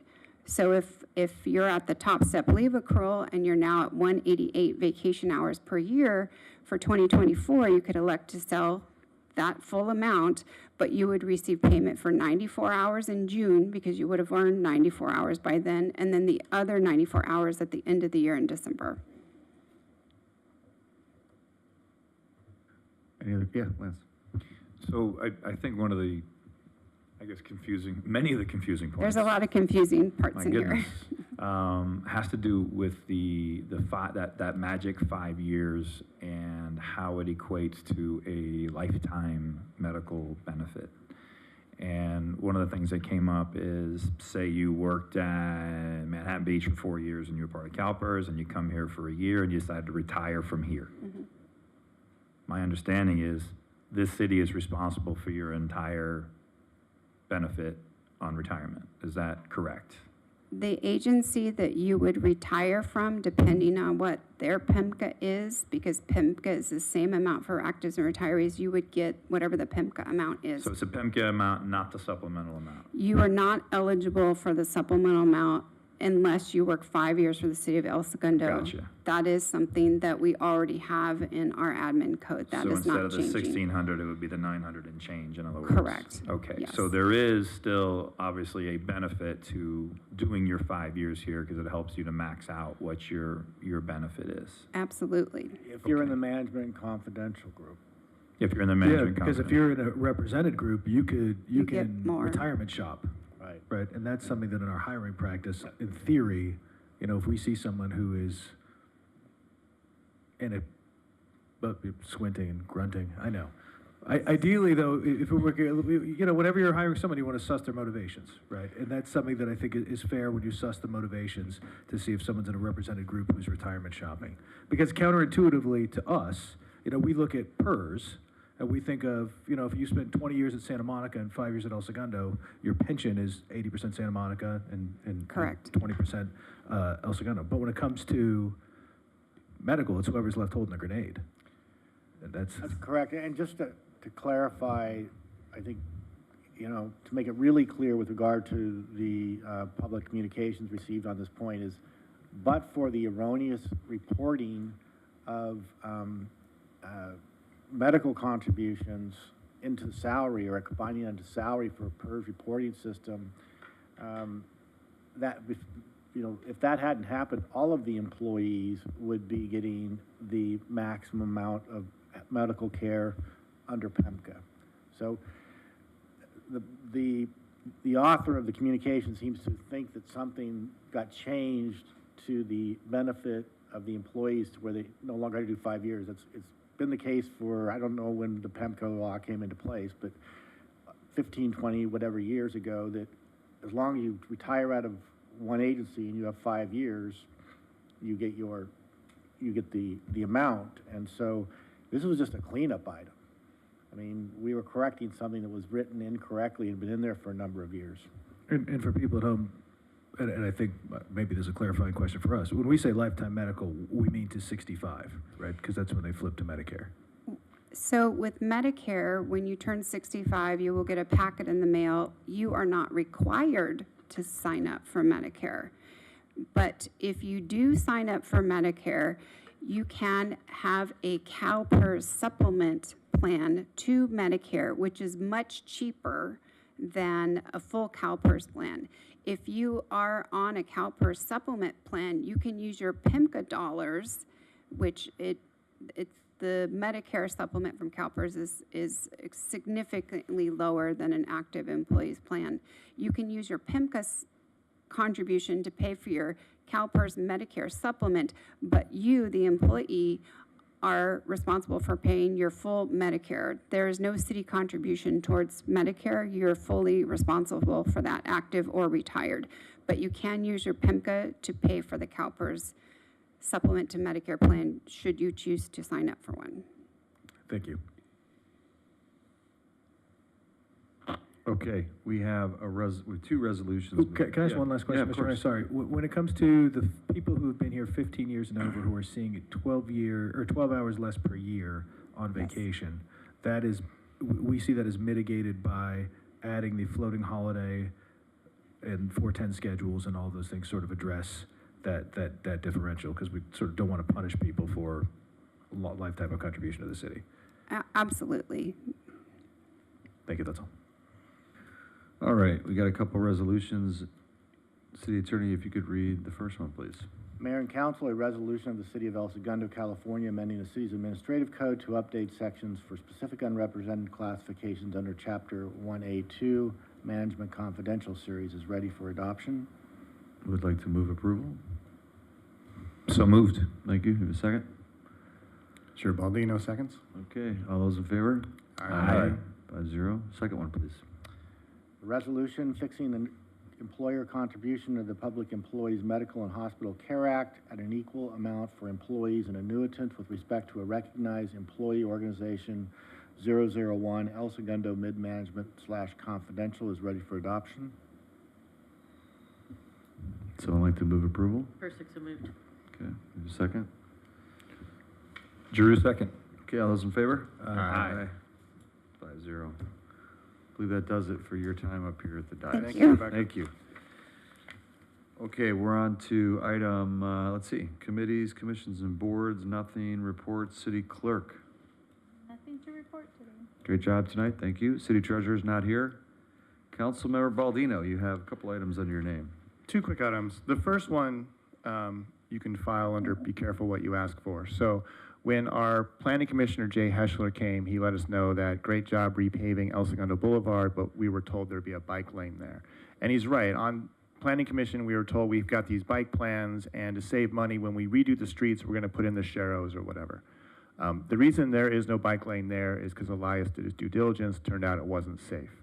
So this is a request from City Council to authorize the Planning Commission to form an ad hoc committee to try to bring together the various plans we have, which include a circulation element from 2004, our transportation element. We still have the South Bay Master Bike Plan from 2017, and then we just talked, and an El Segundo Climate Action Plan of 2017. And then we also have this South Bay COG turtle sign program for slow mobility. So the idea is have the Planning Commission put an ad hoc, work with Mr. Allen, figure out how to review, implement this bike plan so it makes sense and serves the interest of El Segundo. And that's it in a nutshell. Any questions? I would only contribute, I don't know if it's a contribution, that the local travel network is intended to be slow speed and sort of recreational pedaling, as opposed to the bicycle master plan was heavily stilted toward commuter bicycle, sort of Lycra people. So those are 2 different offerings, not necessarily meant to be commingled. And that's fine. I just want someone from El Segundo looking at all these moving parts and coming back to us with a recommendation of, hey, here's what we think is best for our city. And I think if we had a bike plan that was implemented, it'd be great for these businesses to rent out office space. We can get you right to the beach on your bike. You know, we've got these great bike lanes, we've got whatever it is, but we're thinking about mobility and everything else. So whatever they want to come up with, I just want local people dealing with it, coming up with their ideas, and bringing us a presentation that we can then discuss. And then another component was, you know, with all the kids riding the e-bikes, one of the things we talked about is maybe part of that discussion is come up with a path to the schools from certain parts of the city so that the kids, the parents can try to encourage the kids to follow a certain path, and it's designated so that parents as they're or people as they're driving in the mornings, they'll know that kids will be coming down that pathway to the local schools, especially going to the middle school. No, wishful thinking. but Wishful thinking, let the but you planning know what? commission sort it out. So is the idea that the planning commission then figures out structure, rhythm, all that stuff? Yeah, they have meetings, they look at all these different plans, and then they present to us what they think is the best way forward. Okay, any other questions? So I'd like to make a motion I'll make the motion. to approve, right? Yeah. Okay, just clarifying. Thank you. Second? I'll second. Okay, Absolutely. all those in favor? Aye. Aye. All right, thank you for that. Is that an aye, Chris? Yeah, I'm just, Sure. Your body language wasn't jiving with the word. That's why I had to clarify. I didn't know if I heard you. He was still thinking of the kids yeah, following the well, path. you know, we already had a motion, so, you know, you kind of foreclose. It's a bit amorphous, but if they want to take a shot at it, you know, a voyage of discovery shall commence. I'd rather they put the laboring oar in it and come back with something that we can then discuss. Okay, so that was 5-0. Item 18, alternate uses for the abandoned reservoir area at Hilltop Park, also under Councilmember Baldino's name. Thank you. Do you have my visual aids that we can put up on the screen as part of the agenda packet? Can we pull up the agenda packet? It's on the agenda if you have it. Yeah, it's last. Okay, I'll be right back while Thank they're you. pulling that up.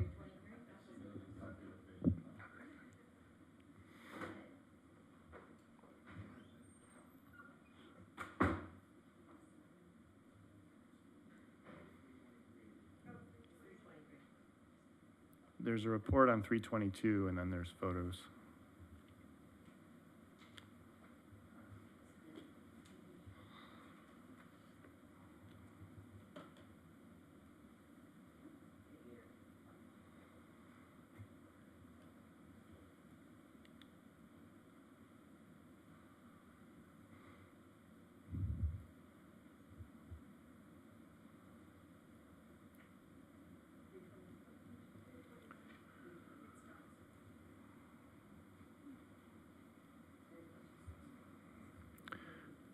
All right, we'll wait for the mayor, I suppose.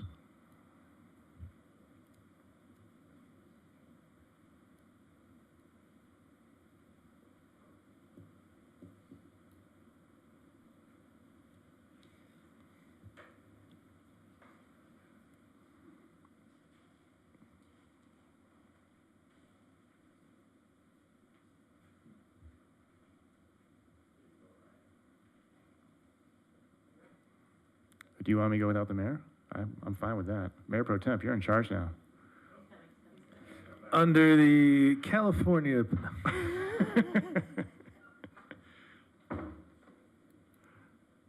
Okay. When I was elected, one of the things I enjoyed doing was meeting with the different directors, meeting staff, touring the facilities. When Elias took me to meet the folks at the water department, we toured that area at Hilltop, and we talked about this reservoir. I was on Planning Commission in 2013 when they came to ask us to declare that this had no historical significance. And what this area is that has a square over it is what's currently fenced off and surrounded by a bunch of trees and some palm trees. Inside is this old abandoned reservoir. And the only use we're getting out of it now is teenagers like to break in there and do things they probably shouldn't be doing. If you go to the next slide, next page. So this much land, for comparison, is approximately equal to the size of that baseball field we have at Walton. And that's a AA field. So if you go to the next slide, if you take that space of grass, it pretty much fits over where the abandoned reservoir is. And my proposal is, what I'm asking for is to get permission from City Council to direct staff to run some numbers to figure out what the cost would be to remove the concrete, cap all the old wells, and replace it with grass.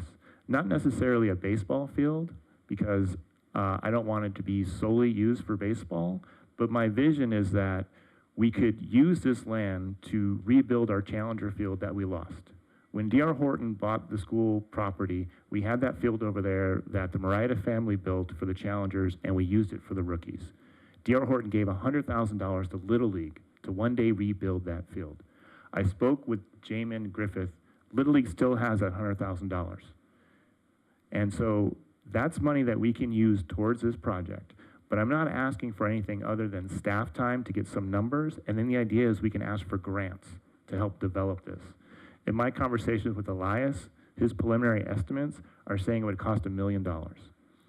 We already own this land. It's already a park up there. All I'm asking to do is take land that we own and convert it into open field and grass so that we get more parkland for our residents. And then also I'd like to do, if you see just north of where that baseball field is, right below that water tower, it's used for storage and some parking. I'd like to expand that and have some kind of picnic areas so that when you're watching the rookies or the challengers, you know, you're sitting underneath the water tower and you're just kind of looking out over the city. So the ask for this one is just consensus from council, direct staff, figure out some numbers, and then start writing grants to see if we can get money to convert, which is this fenced off area, into new open parkland for the city. And the reservoirs, there's no functional use for it No, anymore? the parking lot, the reason there's that giant parking lot is the new reservoir is built underneath that parking lot, and so that's covered in cement. If we need to expand the capacity of our water distribution, then we could dig up the grass, build another subterranean tank, and then put the grass back, according to Elias.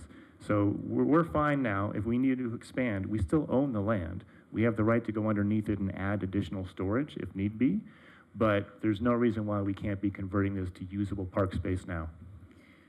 So is there grants out there available today to help build reservoirs, since water is becoming such an issue? Maybe we could build, take that land, repurpose that into an underground reservoir, and then help pay for the grass on top of it. I'd rather do the grass first, because we don't need the reservoir right now. We don't need the capacity, and we don't know if that's 10 years, 15 years, or whatever. So if we do the grass, it doesn't take much to remove the grass, put it in the reservoir, and put it back. Mm-hmm. But if we wait for the reservoir, which we don't need, then you're just kind of slowing up the process. So do we have to fill in the current reservoir, though, to put the grass in there? all that concrete and there's some pipes and stuff, you would cap the pipes and you would just take out the concrete, you would put some new topsoil and grass and you go from there. Hopefully keep some of the trees that are there, because there's also an ugly cell tower that we're trying to hide. But you know, there's some nice palm trees, and it'd just be expanding this hilltop park so that we get more use out of it. I'll go you one better. I think we're close enough to R3 there that the California park grants for, if you're near high-density housing, or what it is, Prop 68 or something, yeah, we can, I think we pulled $900,000 out of that last time to redo Acacia Park. So we might be able to offset that. I'm definitely in favor of exploring it. Yeah, Agree. agree. As long as it stays green space. Right. Yeah, that's the idea. I mean, I just put Walton there as proportion, but I think even the AA kids, they might be hitting it into the pool. But a small backstop for the challengers. There is an ADA ramp from that parking lot to get down there, and it'd be great for a rookie field. And then just you have it be open space for people to enjoy. Okay, so I'd like to move approval, so it's official. Baldino so moves. Drew, second. Great, all those in favor? Aye. 5-0. Thank you. Thank you. All right, under Councilmember Drew, you have an item, Diversity, Equity, Inclusion Committee Student Representatives. Yes, actually, it's not student representatives. I saw that little typo there. So this actually idea is born out of our kind of joint session we had, team building session we had with the school district. And that was to look to see if we can find new ways or more creative ways to work together on certain things. And obviously, this is a very important topic to both the city and to the schools. So I figured just as a pilot program for a year, let's see if this works out, is to, right now there's 2 vacant positions on the DEI, to reach out to the school district, El Segundo Unified, and also Wiseburn High School, and have 1 adult representative from each school to serve on the committee. And what I think this is going to do is just kind of bring up, kind of give new perspective on the types of issues that even the schools are facing, how they can work together more, some more creative ideas, and just kind of work together with a different group. And again, if for some reason one or both decline to assign someone to that position, we can go right back to what we were doing and fill those 2 positions. But I thought just to kind of change things up a little bit and try something new, to have 2 adult representatives, one from each school district. And what's the number total, 7? There's 9 total. 9. There's Oh. 7 right now seating, so this would be the other 2. Gotcha, okay. This way we're not adding to the committee and making it 11, and so it's just a matter of, bringing it up to a total of 9. So would these representatives have voting power? Yes, they would. I think we do this right. I mean, environmental committee, I think the school district assigns 1 person, right? Yeah, we have a seat on environmental from the school district because the schools have their own environmental committees, and so it helps us coordinate with what they're doing. And I think schools have their own DEI, so it's the same idea. Right, and the environmental committee, that person is a voting member of the committee, correct? I believe they are. Yeah, so it would be the same thing. Yeah. No, I think Any it's a other good idea. discussion? I think it's a good idea. You want to move approval? I will happily move approval. Well, we have a motion on the floor. Wait, we can still have discussion. Continue. I was only going to ask, and the qualifications on DEI is you resident or work here, right? Correct. Okay, and I guess we would, though that would stay the same, because I don't know what the enrollment numbers are on Wiseburn, but limited El Segundo residents. Right, but I think what I'm looking at is it's not Wiseburn School District, it's Wiseburn High School. Wiseburn High So School. at Da Vinci, Wiseburn Da Vinci, but I think it's Wiseburn Da Vinci, whatever. We'll call it Da Vinci for right now then. That representative would have to come from someone who works within the 90245, which would be Da Vinci High School only. It would not go out further than that. So just so I clarify, would be your intent then to modify also then the bylaws to make this change tonight? Because It's a pilot program. So do we have to modify the bylaws for well, that? I mean, that's fine. I mean, I think the agenda description is that you want to do this, and you can approve a pilot modification to it, and we'll just include that. Whatever we. Okay, good. Barbara So- popped in. What do you got, Barbara? And they would designate, we would not Correct. appoint. So just clarification that you wanted it to be voting or non-voting members? Voting members. Voting members, okay. That's why it's adults. Then it would be an amendment to the bylaws. Okay. So So that's if we fine, made it a we'll- non-voting, they wouldn't have to be? You can still do, I mean, I'm comfortable given the agenda description, if you wanna just, I mean, you're the ones that approved the bylaws, so. Yeah, let's just bring the bylaws back at a subsequent meeting. Can we do that? Okay, sure. Okay, do we have a first? Do we have a second? I'll second my own motion. Okay, that's fine. Well, I've done it before. My own idea. All those in favor? Aye. Aye. 5-0. All right, cooking with gas. So we've got, Councilmember Perstuck, you're up. So I just want to, we haven't been here for a while, and I just want to thank the arts at the Ali Mancini and her team for all the activities they've done this summer. We have a lot of engagement with with the youth, both at the Recs and Parks as well as the library. A lot of hours went into planning all that, so thank you very much. And I know we had successful camp out, we had a s'mores night, and then thank you for all of the concerts in the park. I know our last one was probably the most attended ever. It was quite busy. So thank you very much for all that. And I also want to let people know that the Parks and Rec Subcommittee is meeting, which I'm a member of, meeting on a regular basis, talking about the Phase 1 planning for Parks and Recs, which encompasses the teen center, the skate park, the field space, as well as the tennis and pickleball area. So that is ongoing. Anyone's welcome to join us. We meet probably once a month. And then I want to thank Elias and his team for all the slurring that's going on in town. I know people are a little, put out a little bit by the time that they have to walk to where they park their car. But at the end, it looks beautiful, and I think it really helps us keep the image of El Segundo, as a great place. And then last but not least, I wanted to let people know that school starts next week. So please be aware that a lot of e-bikes will be riding those little bikes to the middle school, and little kids will be walking to school, and they'll be a little confused because it's the first time back out. So please drive safely and keep an eye out for them. Yes. Just to add on to your comment, Councilmember Perstuck, tomorrow night at the Recreation and Park Commission meeting, our consultants, LPA, will be providing an update on some of the initial conceptual plans. The public is welcome to attend. We'd love for them to attend. The meeting will be from 6 p.m. to 8 p.m. here in the council chamber.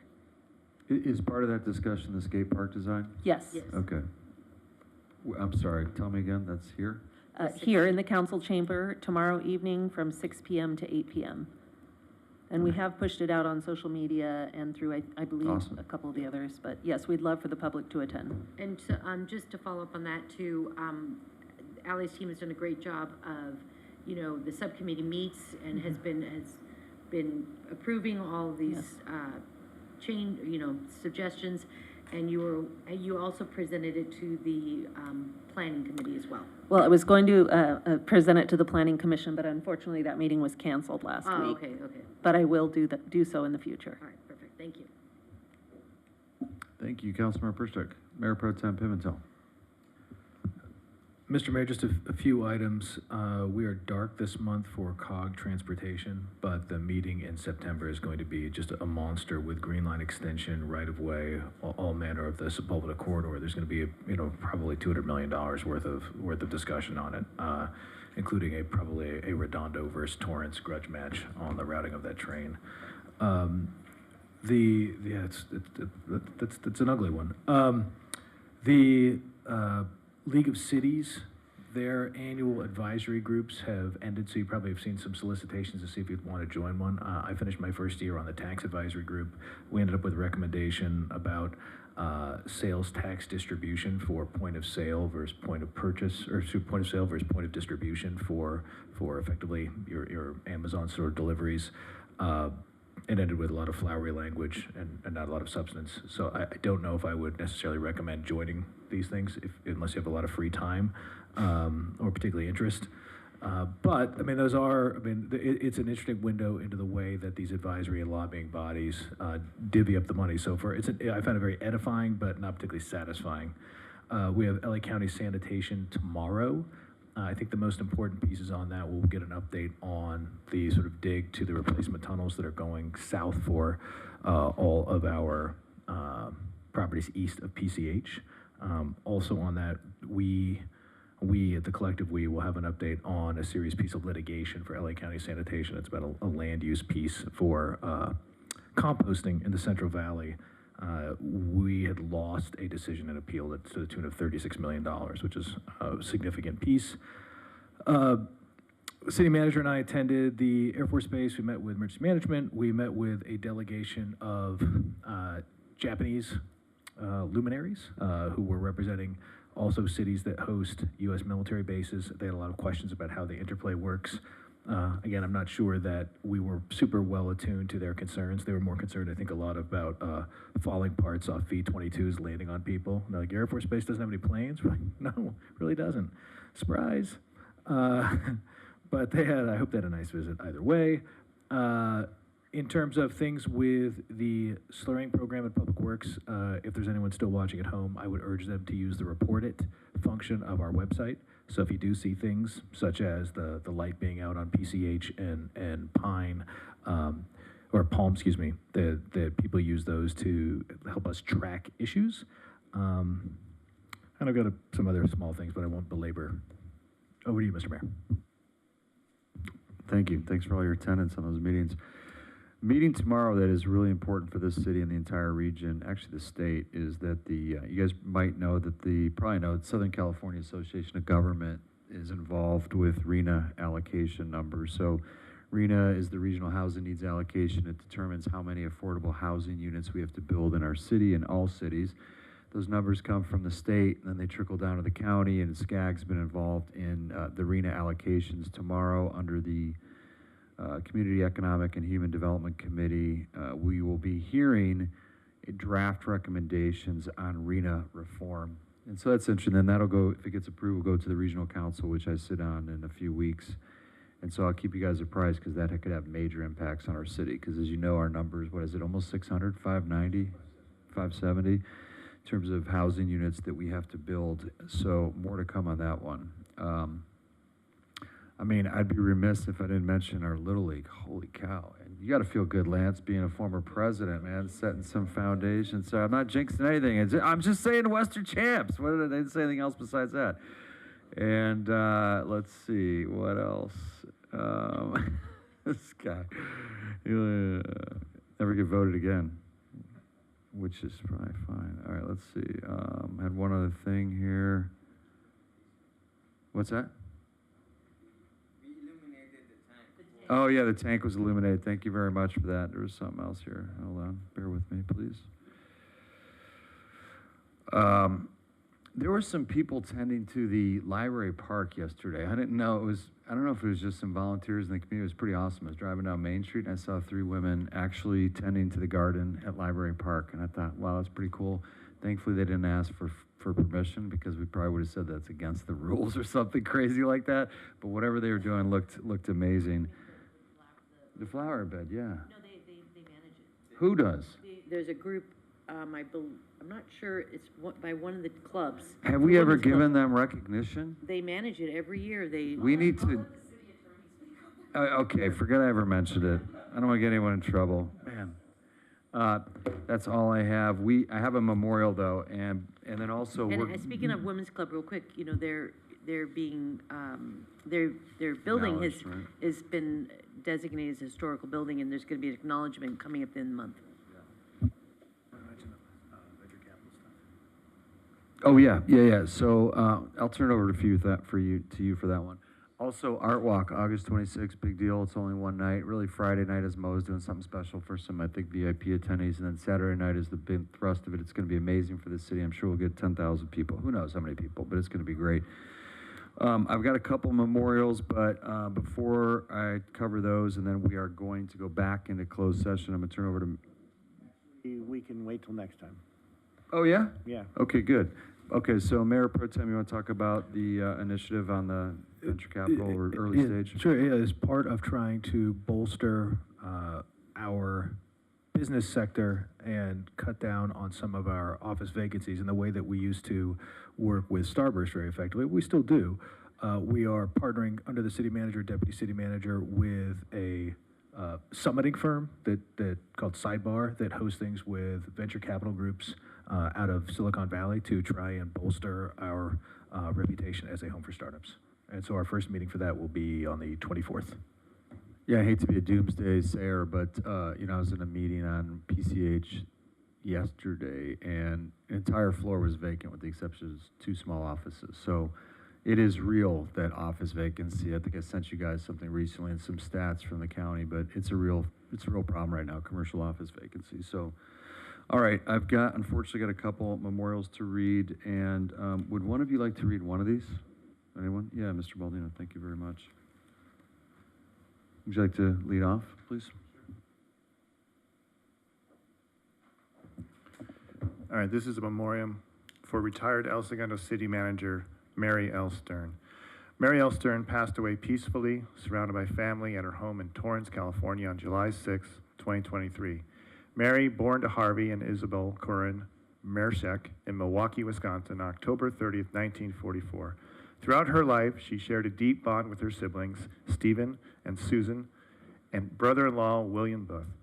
She is loved by her son, Michael, and daughter-in-law, Denise Gladden Stern, son, Stephen Stern, and daughter-in-law, Roya Mokhtari, daughter, Jennifer, and son-in-law, Martin Howell, stepdaughter, Renee Nuth, grandchildren, Noah and Tiffany Stern, Ella Stern, Sarah Howell, Mary Howell, Luke Stern, and Keenan Stern, and step-grandchildren, Christopher Nuth, Emily Nuth. Mary received her bachelor's degree in urban planning and master's degree in environmental studies / administrative services at the University of Wisconsin at Green Bay. She began her career as a planner for the city of Peoria, Illinois, and has since served as a professional in local government management for more than 40 years. She served as a city manager or chief executive of 5 cities in California over 17 years, and was the executive director for redevelopment agencies in 4 cities around the country. Mary was an International City/County Management Association credentialed city manager, and after retirement, she served as a senior advisor for the ICMA/League of California Cities. In addition, Mary held leadership roles in the city management profession at the local, state, and national levels. Mary was a longtime volunteer with the American Lung Association and cared deeply for the organization. She served as co-chair of the Regional Board of Directors for the ALA Pacific West, as well as served on the ALA's National Governance Committee. Mary was a pioneer at heart. She challenged social norms and made life better for those around her and for those who would follow after her. She saw being a woman as an asset rather than a limitation. She worked in a male-dominated field and paved the way for other women to do the same. Her adventurous spirit brought to her many places, including over 100 countries. Some of the places she visited were the Galapagos Islands, the Amazon River, and much of South America, Estonia, and most European cities, many countries in Asia, including China, Kenya, Tanzania, and Australia. She traveled with her husband, Uvo North, whom she married in 1993, her family, her friends, and she was also an accomplished solo traveler. In addition, Mary enjoyed playing tennis, skiing, biking, kayaking, stand-up paddleboarding, walking along the beach, and visiting interesting places close to home. She was well-read, well-informed, and an interesting conversationalist. In lieu of flowers, the family is requesting donations be sent on behalf of Mary Stern to the American Lung Association of California. Thank you. Thank you, Councilmember Baldino. Next up, we have the memorial for retired Chief of Police Jay Stroh. Jay Stroh passed away on June 23rd, 2023 at the age of 93 in Torrance, California. Jay was surrounded by family at the time of his passing. Jay was born October 8th, 1929 in Torrance and lived his formative years there. He was a 1947 graduate of Torrance High School, and then he went on to attend Long Beach City College, where he received an Associate of Arts degree in 1949. He then attended the University of Southern California and earned a Bachelor of Science degree and a Master's degree in 1952, both in public administration with an emphasis on political science. Jay's father, John, was the Torrance Chief of Police from 1939 to 1954. Jay also had a sister, Lucille, who was a sergeant at the Compton Police Department. Following in the footsteps of his father and sister, Jay began his law enforcement career in 1951 as an officer at the Torrance PD. Jay left the Torrance Police Department in 1952 and was hired as a deputy with the LA County Sheriff's Department. In the early 1950s, Jay left LASD for a short stint in the United States Air Force with the goal of attending Officer Candidate School and becoming a member of the military police. He was injured after a few months, and rather than being recycled into a new class, he returned to the LA Sheriff's. He worked at LASD until 1966, having risen to the rank of acting captain.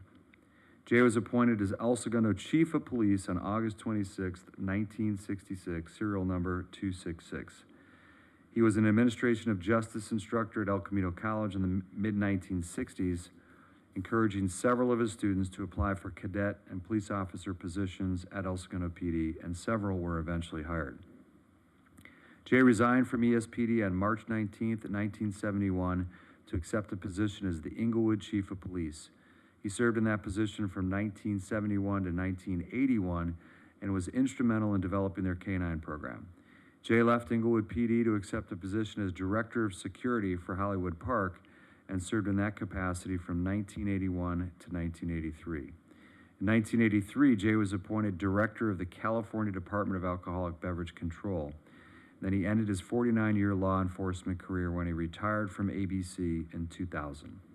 Jay and his family were 54-year residents of El Segundo, residing on Hillcrest Street. Jay is survived by his son John, daughters Jody and Jill, 5 grandchildren, and 2 great-grandchildren. Jay was preceded in death by his wife of 65 years, Jackie. A public interment at Inglewood Park Cemetery will be held at a later date. Additionally, there will be a celebration of life service held at a later date. Memorial contributions in Jay's name can be made to the Peace Officers Research Association of California Fund a Hero program and/or the Alzheimer's Association. And with that, we adjourn. Have a good evening.